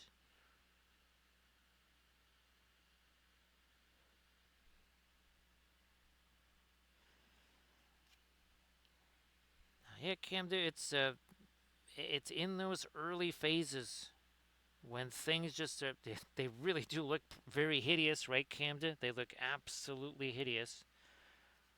That is when all of the stuff that's happening, well, in some ways now, is established, is in those early moments when everything looks like trash.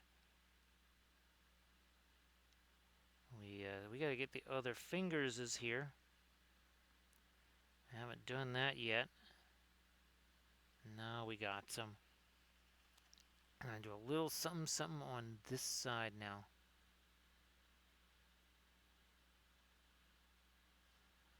And a little something in there.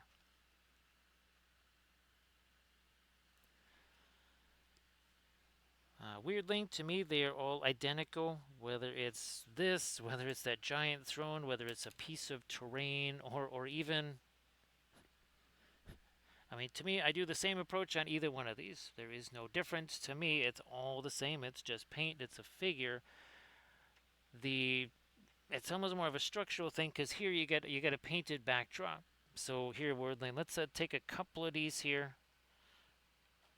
like maybe this one. So whenever somebody tries to have a painted backdrop on a miniature, it pretty much looks like they stuck a piece of cardboard there and they put a painting on it, because that's basically what it is. Whereas with these flats and bas reliefs, the background is part of the whole entire piece. So here again, that's not something you get really a chance to do on a miniature, right? Is to paint a backdrop. So again, the painting part of it is all the same. It's just kind of what you get to maybe tack on. Like here again, that's all just flat. There's nothing back there as far as it's as flat as this. This is exactly the same as here, but I thought it'd be really fun to paint some of that digitale stuff right there.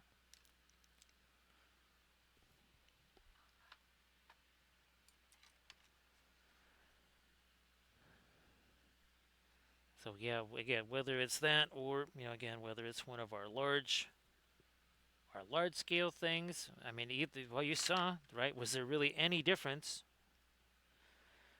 in the approach to these two things?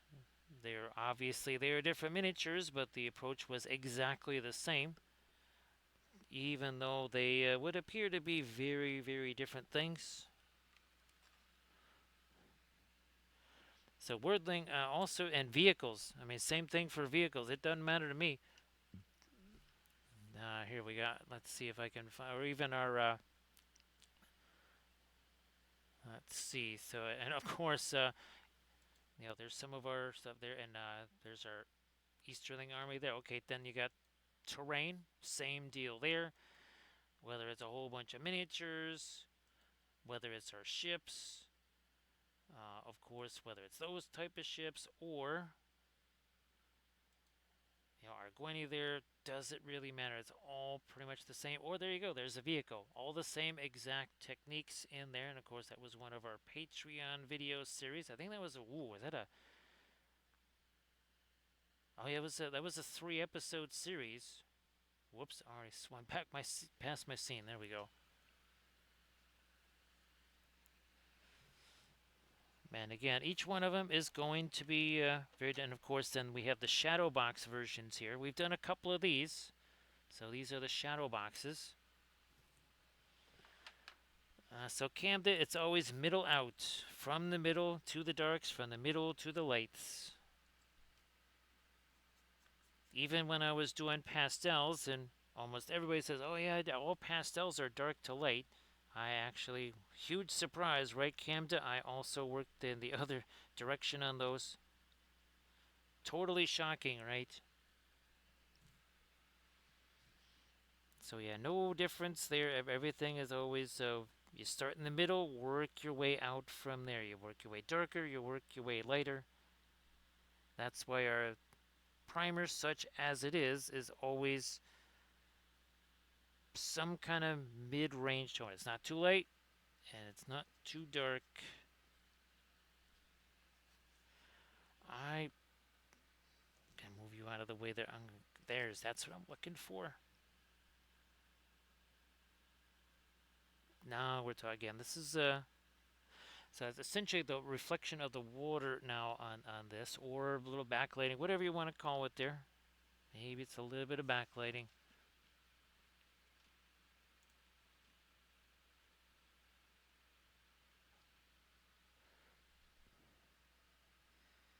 I'm glad that it is there, Weirdling. I know it's the first time I really kind of became aware of it was when I would see the vehicle painter guys in their videos, and they were taking a 3-step process and they turned it into 57,000 steps. It's like that's not really the easiest way to go about things, because that's like 57,000 things that can go wrong. Or if you do it in just a few steps, there's way less weird things that can happen. And it just again, it seemed like unnecessary complexity. It's like, we will do one brushstroke and then we're gonna gloss varnish it. We'll wait a couple of months. We'll do another brushstroke and then gloss varnish it again. I'm like, what in the world is going on here? Because rest assured, where you hiding? There was no gloss coat on this. This was all done in one session, including the guy sitting on the back. He's like, whoa, whoa, what you guys doing back there? He's like, oh, nothing, boss. It's all good. It's like, then why do I smell vodka and also burning? It's like, nah, I wouldn't have like an open flame while I'm standing on a frozen gas can. Now, would I? That never gets old, right? Right, Recoil?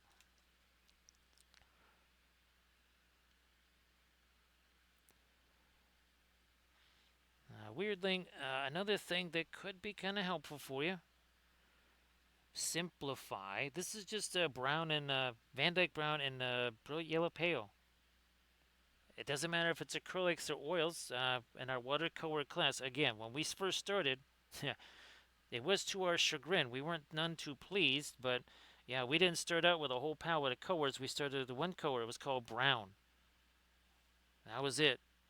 That was the only color that we got, with the idea that, well, we don't want you struggling with picking colors and all this other stuff. Just work the medium first.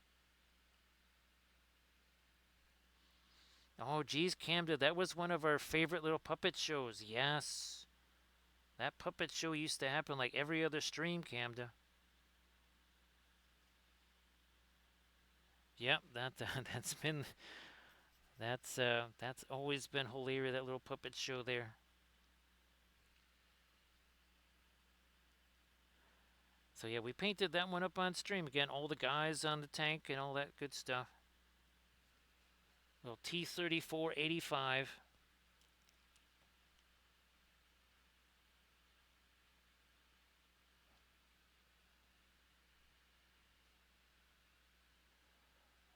wonder, not doing that.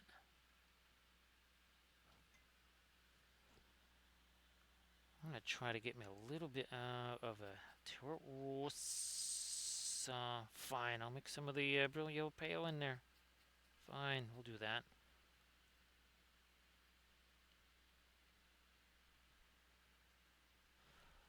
Where is? I like. Oh, here we go. I don't have both of them because actually somebody got that one. That's right. But I still have this. This is one of my tutorials here.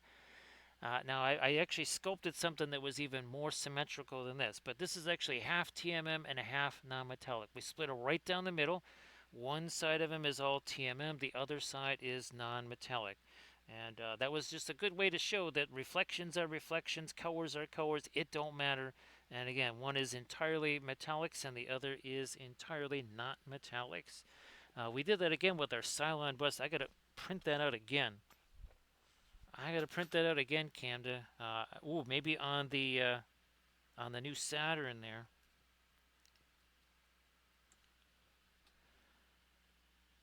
So again, plenty of reflected light, plenty of reflected colors.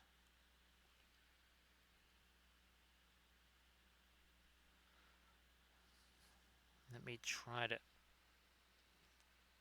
backtrack to that. Oh, wait, nope. Time out. That ain't what we want. That is not what we want. We want this instead. Because underneath there is metal. That is not, no skinny tones under there.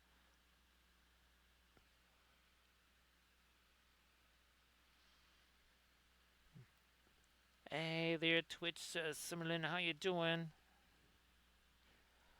Actually, ooh, gee whiz, recoil. Knowing what we know now, doing the new version of this, oh my goodness.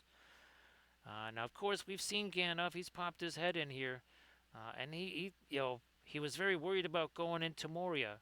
Most people think, oh, Balrog issues. Well, he did have issues since he got his arms ripped off by the Balrog. However, this is actually really what terrified him to no end. I mean, it was literally paralyzed with fear at the prospect of running into the mimes of Moria. Yes, they are mimes. Yes, they are French. As you can see, you got the parasol guy. You got all kinds of very nifty hats, very fashionable. Jette-moi that says "Toss me." Again, here look at the height of fashion: top hats, berets. Now, of course, the guy with the chef's hat, he doesn't really understand how the oven mitt thing works. Doesn't understand it because he's got that very toasty bagel in his hand and not in the oven. But of course, Charles de Gaulle over there, right on the right hand side with his very dapper mustache, he has 2 stars because he was, well, the brains of the bunch. Now, these two lads here, they thought they were the stars of this team. That's Francois and Pierre. Blocking, tackling, that rough stuff, it was not their vibe. That was not their thing. Obviously, as you can tell, they were master sommelier, and that was their main interest. That and cheese, especially Stilton cheese, right, Camden? That was their thing. Now, of course, this is circa 2006, and all those figures, for the most part, are metal, which meant I had to chop them up with a cutters and all that, and then resculpt from there. What we want to do is take the pictures of these guys, especially Francois, Pierre, and all these very unique ones here, and I want to try to make much more realistic uh, printable versions of them. I don't know if it's going to work, but I do think it is worth the try. So we're going to give that a try, see if it actually works out. I'm just scrolling back to my scene here. Give me 1 sec. There we go. Hey there, Spoon. How you doing? Everybody, please give Spoon Handle a follow. Of course, Spoon, if he wants to share some stuff in the chat, please go ahead. And everybody, please give Spoon Handle a follow. Trying to make me a little lighter right there. Okay, there we go. That is better.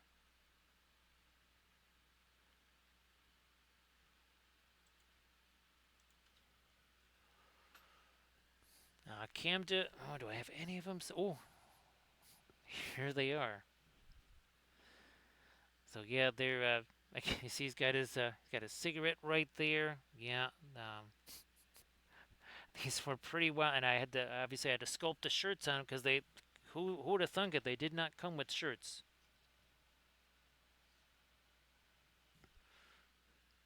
So see you later there, Irid. Have yourself a good one. So yes, I'm hoping that we can maybe do a little bit of a resculpt on our old Mimes of Moria team there, and see if we can't paint those guys up. I was thinking maybe for an army painting series, Camden. That could be really, really interesting. Now up here's I'm going to try to get the, well, not right there. Let me change that back. Not exactly difficult.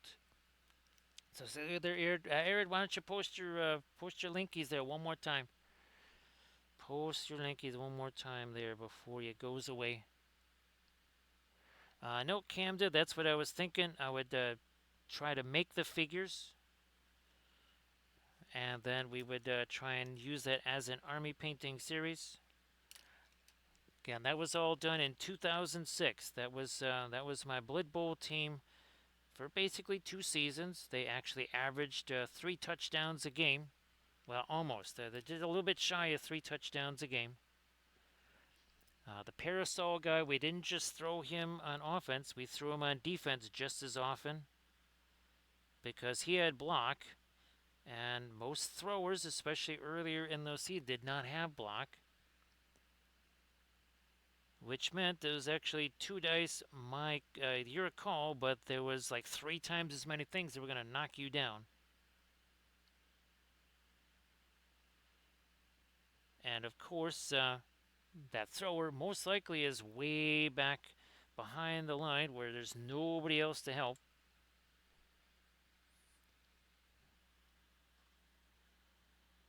So yeah, with 2013 is when we did start the whole Kickstarter thing for the videos. Now we're talking. Now we've got ourselves our eyes in place there. So again, Spoon, if you want to share some stuff in the chat, please go ahead. Great to see you here, of course.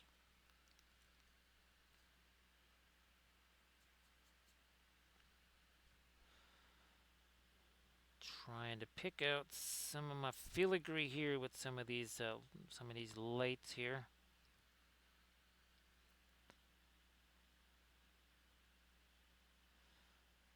Now let me see who else. I still have to do a.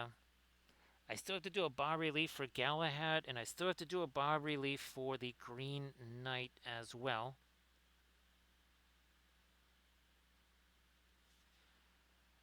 But of course, again, I don't think I'll have time to develop and print those before next Thursday rolls around again, because we got the special stream coming up on Wednesday, and a lot of preparation is going into that. So yeah, tons of preparation on that Wednesday stream, which means Thursdays not a lot of time to prepare for that. Do a little bit more on my darker green up there.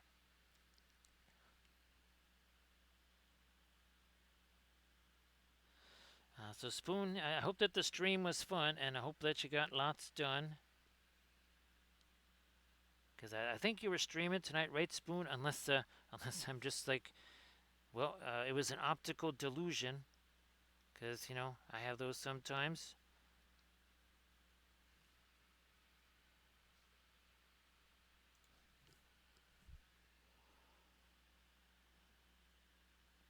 yeah, a little bit of dark behind that leaf over there.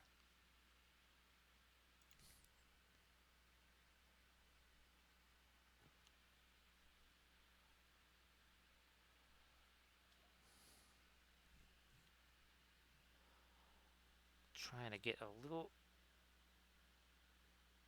some of the same dark that's down. Yeah, I might even. Everybody check out the Instagram link that Spoon Handle just shared. And then everybody please give Spoon Handle a follow as well.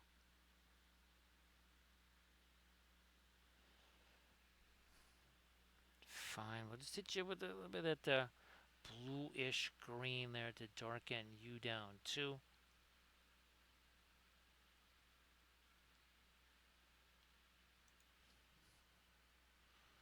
Back to this. Here's some more.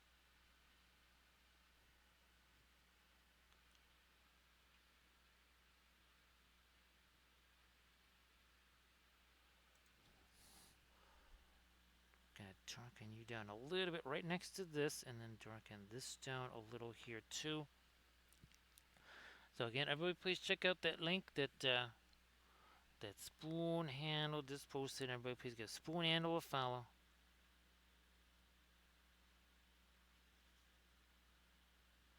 Dark in there. Dark up in there.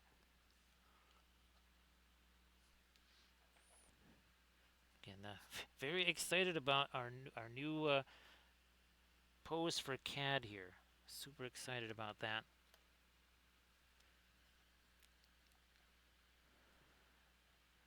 Now, do you have ideas? Now, with the Gundam there, Spoon is kind of a traditional Gundam there, or are you going to try and essentially miniaturize it? Because that's obviously what we want to do here, right? Is take a Gundam and just kind of treat it as if it was just another miniature vehicle, whatever.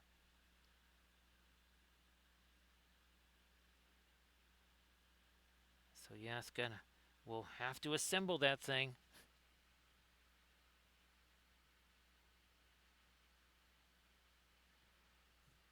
Now let's see.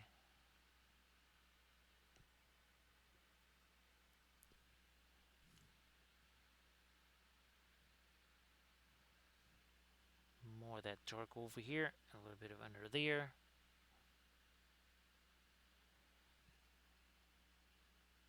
Ah, well, that sounds fantastic there, Spoon.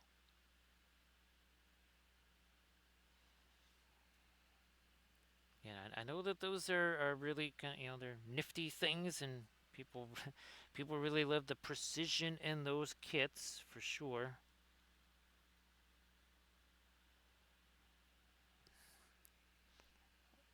I'm gonna and let me get some of this.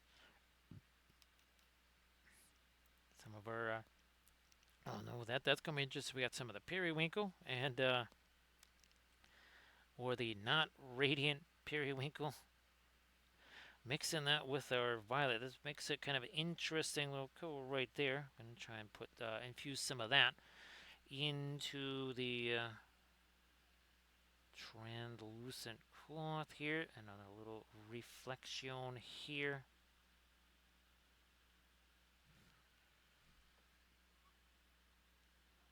like that. Some more of that over here.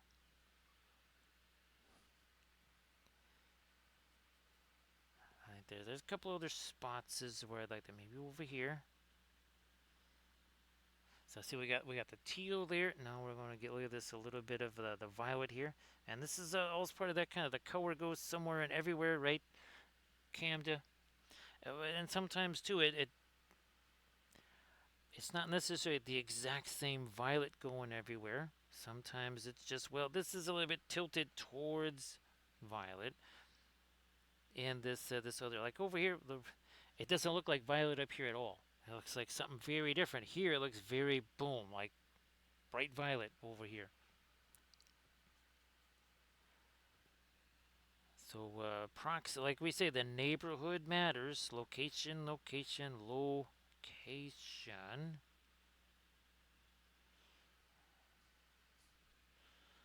get me some of that over in there. And all again, that provides a little more depth to these kind of gold-ish things, whatever here. A little more depth to them now.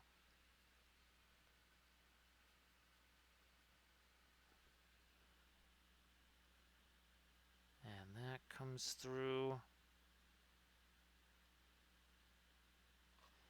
I will put some of that over there because that kind of little, basically purple versus green. I mean, that's not the most intense contrast ever. However, it is still a contrast because it's purple and not green.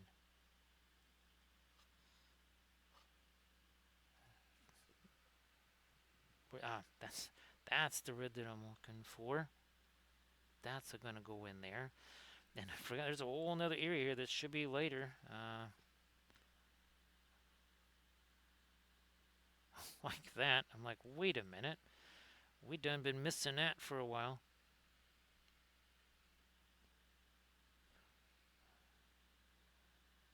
But I do think, well, now we're drawing up on 4 a.m. in the morning here, and we're now past the 4-hour mark on our fabulous Nimue. Of course, we want to say thanks for all of the bits and the subs and the follows and the cheers, the raids. Of course, we want to thank Armored Wolf for doing the moderations for sure. And again, we're either going to be doing the Morgan Le Fay bus, which is all sitting ready to go. But if I can get this fixed up right here and all set to go, this might be, well, it would be later today. That's why I need to kind of jump off and start preparing some stuff here. So thank you so much, everybody. Appreciate that. Here, let's take another little look-see here at our fabulous Bas Relief. And let's do a quick little comparison to the figure here. So again, there's Bas Relief and figure, and the same principles apply, right, as far as all the cloth stuff goes and everything else and the armor bits. So thanks, Recoil, thanks, Camda. Appreciate you guys being here. Still, for as many pictures as I've sent both of you, there's tons more to show you, and I mean, I like a lot more. So see you later there, and thanks again, everybody. Of course, we'll be again some kind of a bust later today.